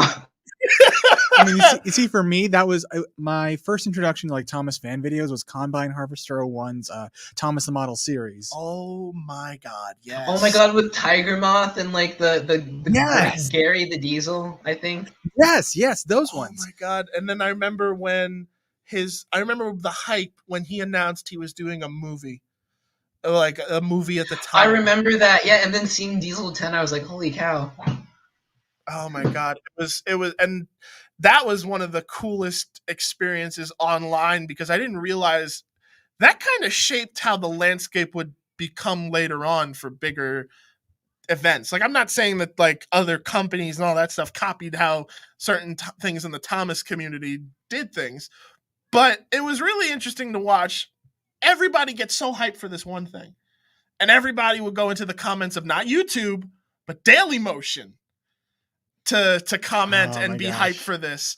And then I remember I literally watched all the credits. Like, I remember with the fireworks in the credits of that movie, and Combine Harvester, Captain Punjab, all those guys, like, they laid the framework for what Thomas fan content could be.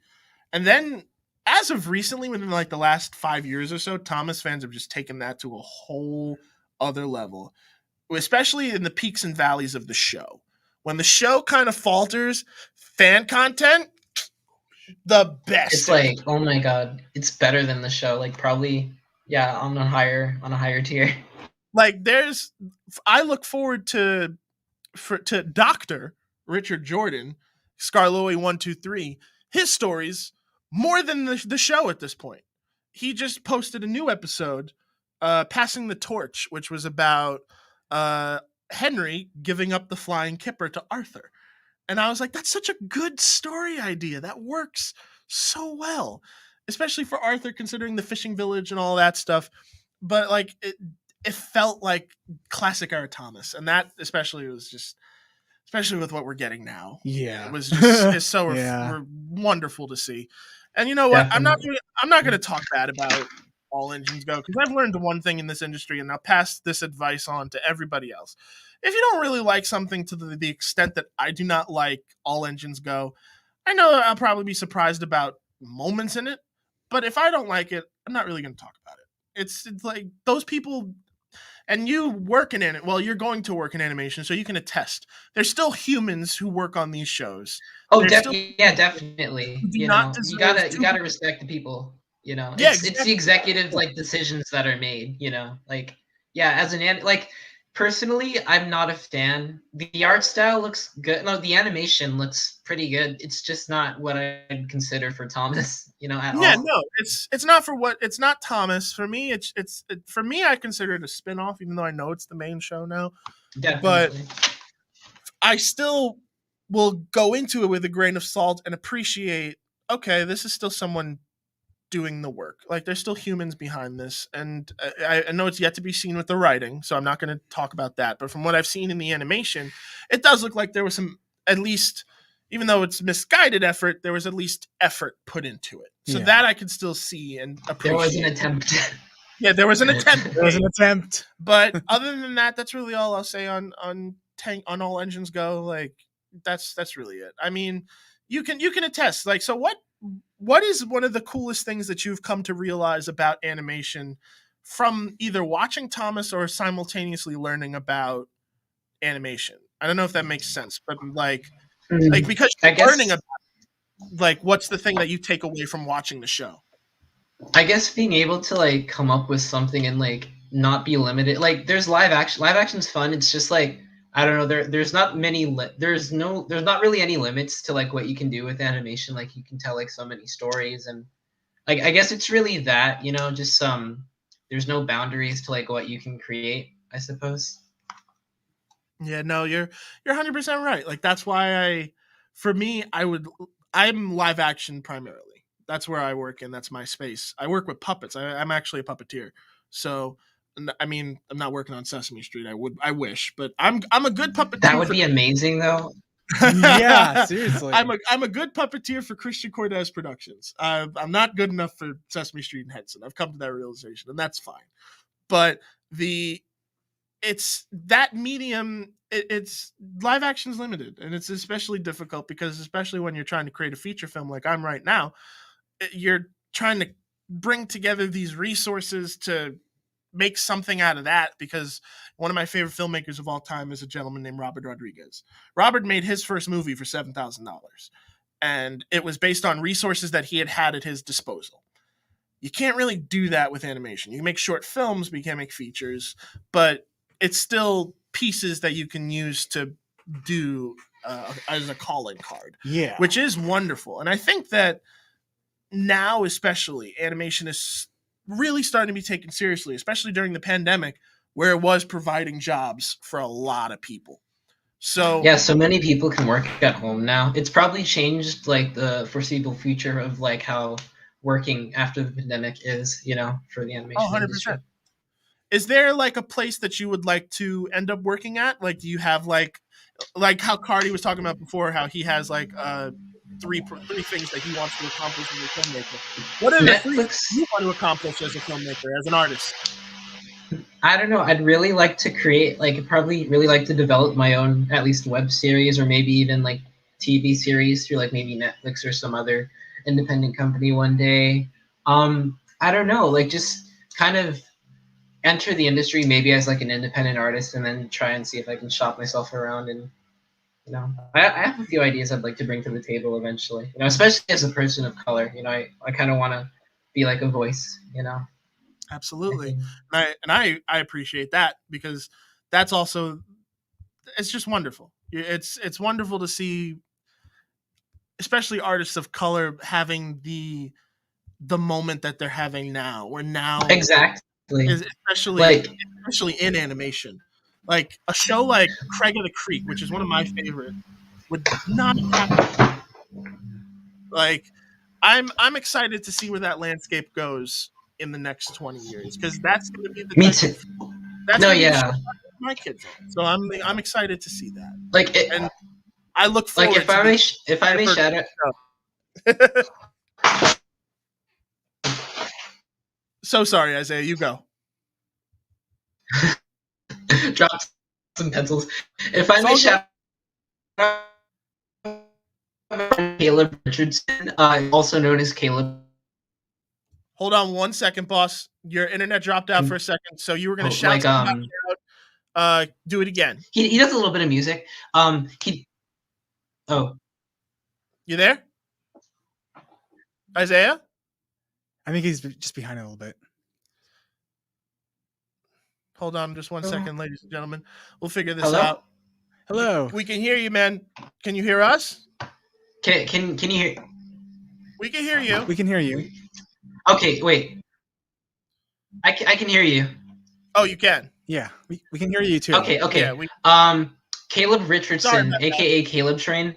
Yeah. Oh, yes. Super talented. And you're good. You're good. He did this really beautiful short film, The Color. It's called Color. It's about like a little black girl has a piece of chalk, and like it's raining, and then like the chalk just becomes this like really beautiful like rainbow swirl of color, and then just like like makes the entire like landscape. It's all gray and gloomy, like this beautiful like chalk covered like sort of kingdom. It's like amazing, and I did the score for it. But Caleb is he's gonna go places. Like he's like and he's another person of color like me. And I feel like it's really important to have a voice out there. I saw it. It's so good. You gotta watch it, man. Oh my god, that's awesome! I'm so It's, hyped. Isaiah, you did such a great job. Yeah, it's like traditional 2D, and then thanks. Yeah, it's a traditional 2D film, and then it just like beautifully transitions into like this like Disney tier like CG. It's like amazing. You wouldn't believe it. Oh my god, yeah. I'm so hyped to watch this. Yeah, he's super talented. I'd also check out his work too. So, one of my favorite videos of yours isn't necessarily related specifically towards animation, but it is your video that you do of Thomas bopping to Mr. Blue Sky. I love that little video because, for one, Mr. Blue Sky is one of my absolute favorite songs. I thought Mr. Blue Sky was cool before Guardians used it. I'm just messing around. Wait, can you repeat that? Yeah. But what is it about Mr. Blue Sky that works so well for Thomas? Wait, sorry, I think you cut out again. Can you hear me, man? It's this storm. I can hear you now. Yeah. You can hear us now? Okay. I was asking you about Mr. Blue Sky. Yeah, Blue Sky video that you did. It's one. I'm so sorry, guys. So we're sorry for the technical difficulties. There's a tropical storm. I remember it. Yeah. So yeah, there's a tropical storm brewing around us. So please pardon either our internet connection or it's just general internet speed. So we apologize for that. It's all right. But yeah, your Mr. Blue Sky video, wonderful. But what is it about that song that works so well? Yeah, it's okay. It's all right.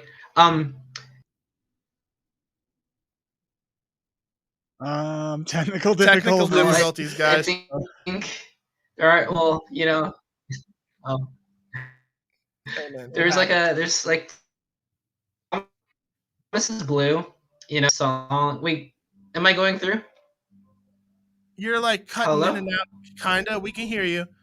You're just kind of cutting in and out, my friend. Yeah. We're so sorry. Okay. So it's in general like a really happy song, associated with like the sort of like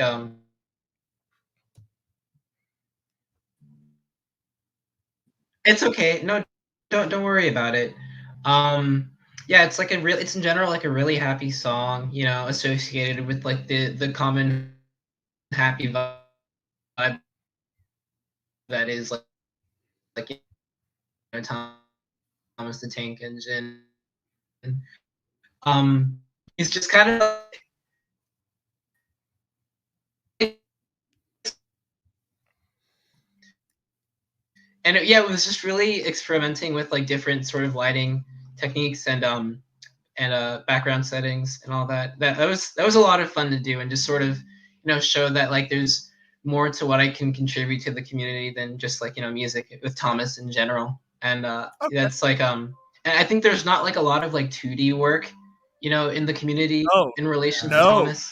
Absolutely. I feel like that's also something. I have a request for you. So we're gonna try and figure out what's going on with this internet. If you can leave and then come back into StreamYard, and then that might help reset the feed on your end and on our end. But we should be good from that. We'll come back in and then we'll do some follow-up questions. We'll ask some questions from the audience, and then we'll be good to go. We apologize for these technical glitches, people. It happens. Yeah, it's just a thing.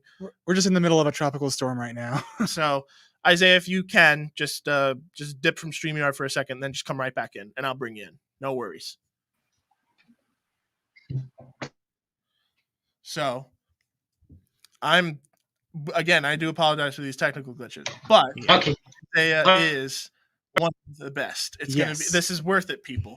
Isaiah is literally one of the coolest creators in this community. He's also one of the nicest. So while he's figuring out his internet issues, we do want to shout out his Etsy page. So for those who have G-Scale Thomas toys, you consider them toys?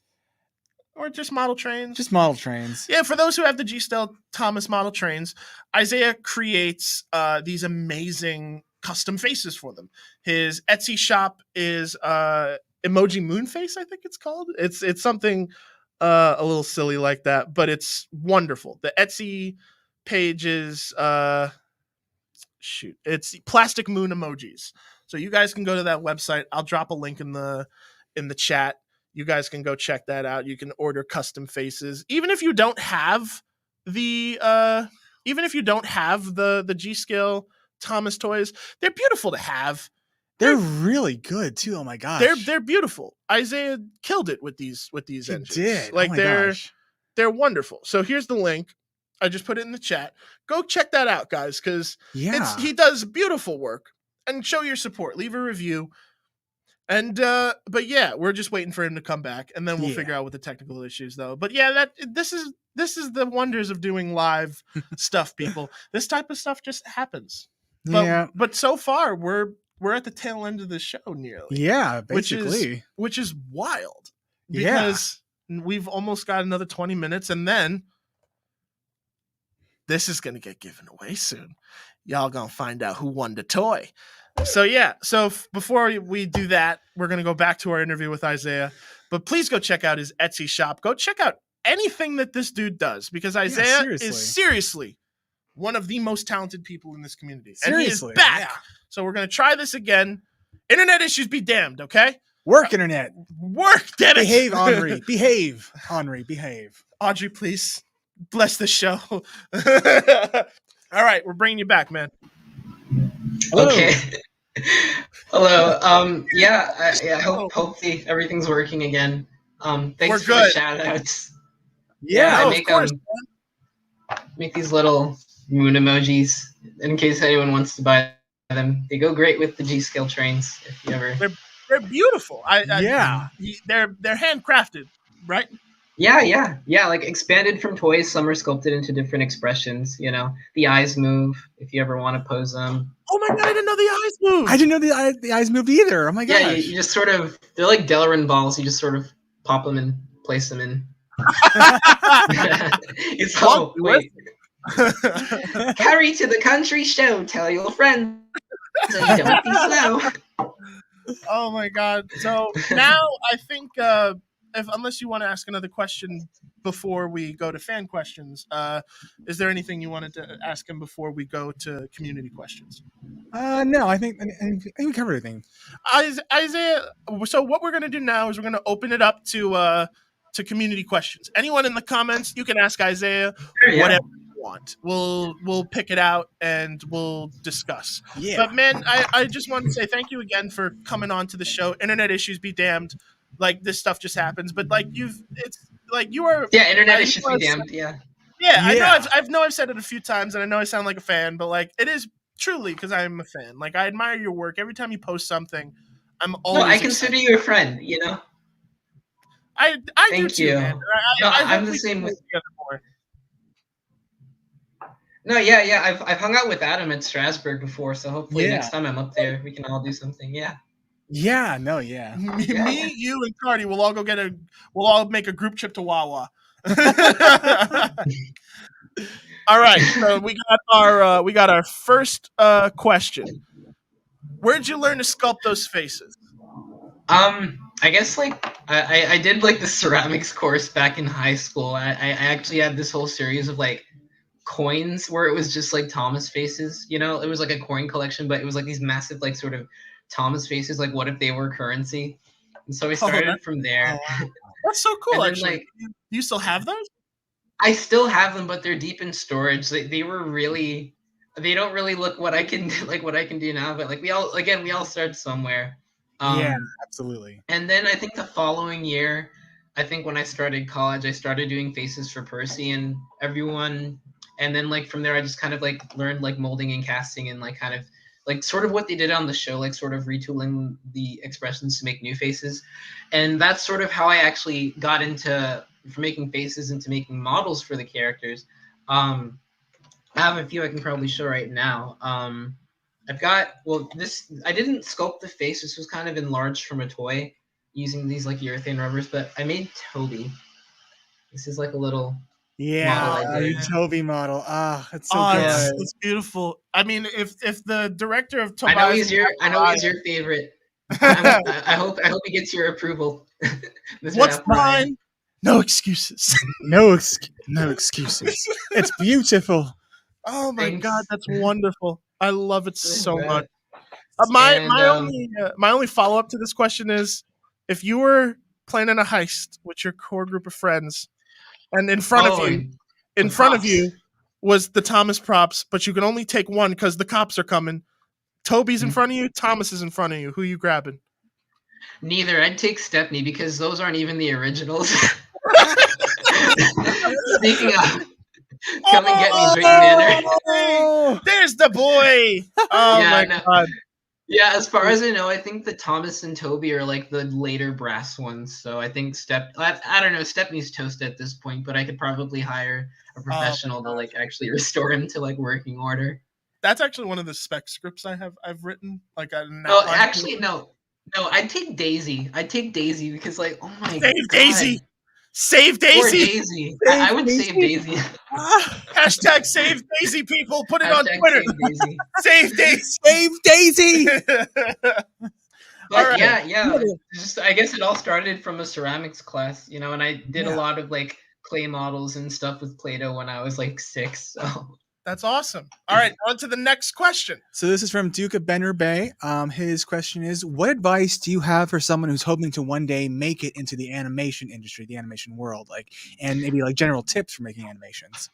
I guess like no, I'm still learning too, but you know, just keep practicing and look up tutorials and online, which always help. Like classes like community college can really help. You know, also like try submitting it to film festivals and stuff, you know. Gets your work out there, and also it helps you get connections in the industry, you know, that really helps. You know, and you never really, you know, again, like, you know, with career paths in life, you think you want to do one thing in animation. It's like a broader term for like other things, you know, you want to do. There's storyboarding, there's like background design, there's character design, you know, like you never feel ashamed to like change career paths in terms of like animation or whatever you want to do, you know, because like, you know, like, you know, one day you feel like you might want to practice more storyboarding, you might want to feel like you want to practice like fabrication or prop design, you know. It's like, you know, it's there's no limit, you know, really. Just and in fact it's good for you to like exercise your talent in other areas. Yeah, exactly, you know. Yeah.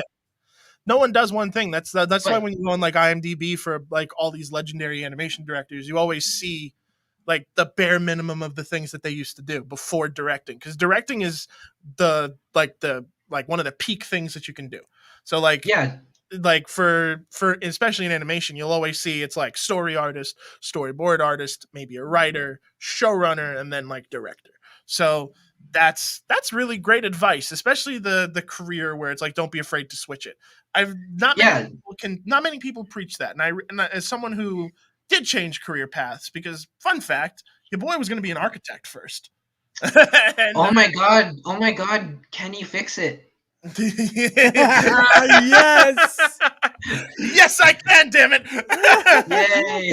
My love of film came from an appreciation of film sets, because I thought that that's what I was going to do. I thought that's what you had to be to design film sets. Kinda, but not necessarily wrong. But I mean, don't be afraid to switch it up, because you never know where it could come from. That was a really awesome question, Duke. Yeah, you've been asking some on-point questions this show. Thank you, man. Oh yeah, and Duke, they make really amazing like paper models on Twitter. Go check them out. Yes, they do. Oh my gosh, yes, they do. Okay. Another question. I know you spotted one that you liked. Crane Engine Studios. Would you ever be tempted to make any model faces of the CGI Thomas characters? And if so, which ones would you do? I'd probably not do them for like the G-scale trains, but for my own, I don't know, it wouldn't be so hard. I'd probably do some for the ones I already have. Like I'm working on refurbishing Thomas right now. I definitely stick with like the classic looking faces, you know, because that's like, you know, that's what I think of when I think of Thomas. But yeah, if I did some, I'd probably do, I don't know, like surprised, mad, like just the standard sad, smiling, you know. Yeah. Maybe the one where like he's like imitating Jeffrey. Oh, Hello. where's Jeffrey? I would buy that. I'd put it on my desk. I don't have Yeah. G. Scott Thomas toys, but I would absolutely just buy that. Like that would be hilarious. That'd That be good. in my opinion should be a T-shirt. Oh Yeah. my god, yeah. the tungster intensifies line. The moon emoji line. The possibilities are copyright. endless. I'm trying to see because there was one other question that I'd seen. Where was it? Oh, there we go. Wait, no. Oh, here we go. Steam Attack, literally right under it. What, in your opinion, is your magnum opus? I'll open this up to both of you because I'm curious what I'm curious what the answers are.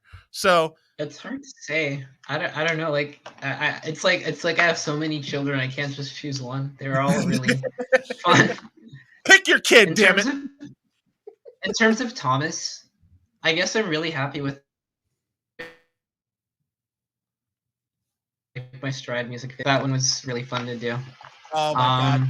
I can't believe we didn't I even don't talk know. about that. Great. Break My Stride, for me, sets a benchmark in Thomas created stuff. You and Headmaster Hastings worked together so well. Oh my god, that was such a great cover. No, Headmaster Hastings has like a voice. Oh my god. I wish if I could sing like him. Oh my god, he's perfect. I still want to get him on a song eventually. We've been trying. Originally he was supposed to be on what the hell was it? The song before Sounds of Sodor. I forgot what it was called. But anyway. But yeah. That's what you would consider your magnum opus, is the Break Your Stride, or one of your animations? For the Thomas section, but like for like my not Thomas work, I guess I did the music video alone again, with my friend Lucy, who did a fantastic job. That's such a good video. See, like there's a common theme here. It's like everything that you do, like I admire because it's so good. You could see the artistry. That's a fucking great example. Sorry, people. I know it's kind of a kid show, but yeah. Thank you. That was a wonderful project. Now, how about you? Me. Thank you. Yeah. My magnum opus. In terms of writing, things that I've written but haven't necessarily been made yet, I definitely think Arcane Merchant is like one of my best pieces of writing. Yeah, it's so good. I've read the script, people. Be prepared. Yeah. I can hardly wait. You mind if I give you what I consider to be like one of your best works? Plastic Village. I was considering. Oh yeah, at Entertainment, right? Was that no? It was No. Was it Entertainment or somewhere else? Roadside America Railroad Quest was at Roadside America. Yeah. I Unfortunately, remember that. Yeah. Unfortunately, Roadside America has now closed down due to the pandemic permanently. No. So it is no longer a place that you can go visit. Moment of silence. Yeah. But yeah, man, Plastic Village for me. But I love that film with like the little cat. Oh my god. Yeah, Roadside America was like really that was good to work on. But Plastic Village was my junior level film production, and that was really, really fun to do. I had the script written for like a couple of months. I had my DP selected at the beginning of the semester, and it was nearly mid-April. I hadn't shot anything. Didn't have any actors, didn't have any locations yet. And I was like scrambling because we had like a deadline to have everything like ready. To like go shoot for the actual class. It was like an actual like thing we had to turn in for points for like credit. Mm-hmm. And I guess just out of the blue, like I looked at this one place that I really love that location. It was an Airbnb. And so I just messaged the guy, hey, could I rent this place for like a weekend to shoot my student film? And he was like, sure. Hey, come on down. Like, just check it out. Like, because I've had people from Ithaca and Cornell shoot here before. So I did that. So I got that location for the following weekend. I think I went down to visit, just like be like, oh, hey, just to look at it for a little bit. So I booked that location, and then like my DP, who was still on board to do it after not talking to him for like months, for like 2 or 3 months, was still on board. And he actually recommended me an actor for like the main lead, Patrick Marufi. for the male lead, and he recommended him. I had him come in. He was amazing, and I actually gotten like the female actor Caitlin Weems for the female role, like in actual auditions, and so the cast came together. We had like one rehearsal, and then everything came together everything literally came together in like a week and a half. It's one of those projects for me, in my opinion, where when you sent me the script, I had a very like warm reaction to that script. I really liked it, what you had written, and I had a very specific thought of what it was going to look like. But when I saw the film and it was so close to how you had done it and how you had envisioned it, I was like, that for me is when it clicked that Adam knows what he's doing.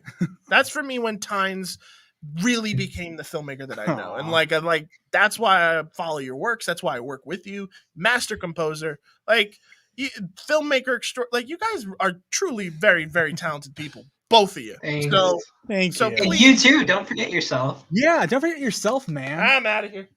It's your show now. Hi, folks. This is just Tyne Sense show. Take it tonight. Just Tyne Sense. Get out of here. I am the captain now. I am the captain now. Oh man, but I think that wraps up the community questions. I think that's pretty much. I think that was a good one to go out on, and I don't see many more. But yeah, also we got the hashtag Save Daisy going in the chat. Get it going, guys. Get it going. Save Daisy. We want it trending. Save Daisy. Save Daisy. Think about his springs and his swivs. But Isaiah, I can't thank you enough, man. This was so much fun to have you on. You were incredible. No, thank you. I'd be happy to do it again. Thank you so much. And you guys are really great people, and it was, I was a little nervous, but like honestly, it was a lot of. I had a really good time. Thanks. Thank you. See, I think the goal of it is literally just having a conversation, and I think also the cool thing for me, my takeaway with what I want people to take away from this is that yes, while Thomas is an amazing show, I think the element of what it inspired people to do is a little more, and seeing how it influenced other people. So I think that's why I really wanted to talk to you about your animation stuff and your music, because even though it stems from a love of Thomas, it's its own thing and it's wonderful. It's its own. Yeah, thank you.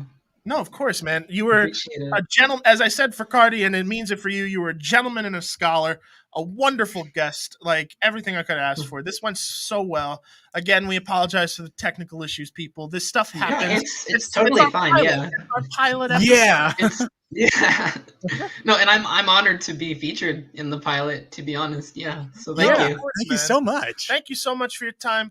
Isaiah, we'll hit you after the show is done. Thank you again so much, man. Everybody give it up for Brannon Carty and Isaiah Ferguson, everybody. The awesome first guest. Isaiah, we'll see you later. See you later, man.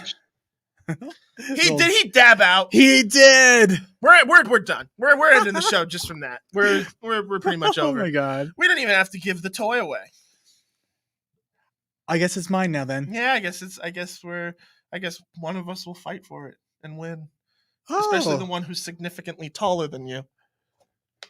Yeah. All right. Okay. You guys have been waiting. We kind of went over time with this, but with good reason. We had two incredible guests. Yeah. This was more than I could have asked for. This went so well. You did. So yeah. Why don't you tell us your thoughts on this whole experience while I get the giveaway set up? Yeah, no, I've had a lot of fun just like shooting the breeze with you guys, just talking about all of these like different things that we've been involved in, like Thomas, like filmmaking, music, animation, art in general. It's just been really incredible. Just talk with friends and colleagues, just all about these things that we're a part of, that we take part in. And we encourage that too. Like I think that's something that should be celebrated more. Like, I think that, yeah, Thomas is something we all mutually love, but like discuss your careers, man. Like show us, like, what do you want to be? Like what you want to do when you're of my age, where it's like, I'm 25. So it's like, I'm working in my film industry and I'm trying to make that happen. I'm trying to make my first movie right now. So I encourage people to truly embrace what they do, and don't be ashamed if your love of that thing comes from Thomas the Tank Engine. Like, it's cool. like some people, their source of inspiration in shows is the Muppets. That's also mine. Like that's also the cool thing we're going to do with this show is we're not just going to interview Thomas people.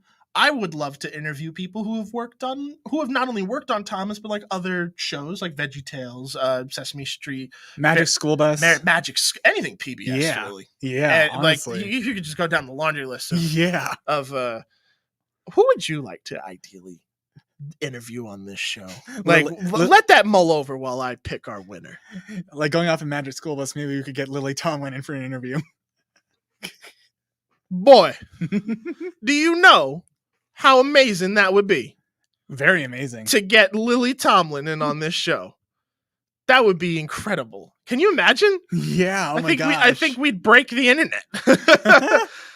So, oh my God, guys. So at the final tally for this giveaway, we had 27 comments, 165 retweets, which amazing. You guys helped Heck spread the yeah. word of the show. In the comments below, let us know who you'd like to see on the show, whether it's someone in the community or someone who's a part of a show that you love to watch that's children's media related. Let us know in the comments below. Send us a message on Twitter. Our DMs are open.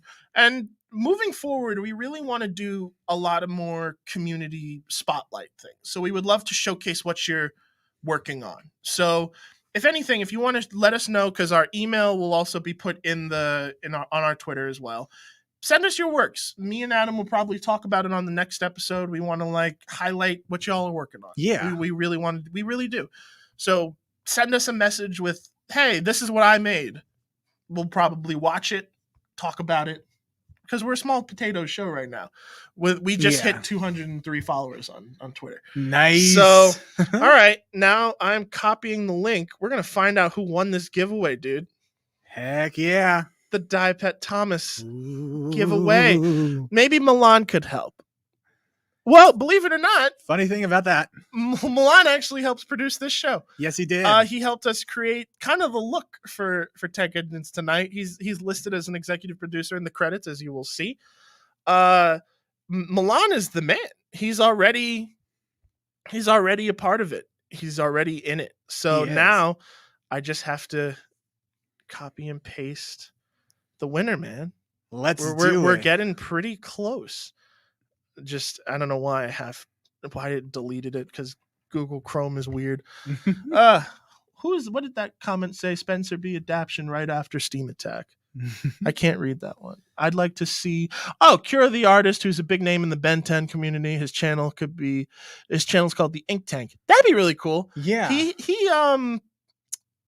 makes some really cool artwork. He had a really interesting controversy of sorts with Butch Hartman, Yeah. who I have very mixed thoughts on, but I would love to hear his perspective on it. Yeah.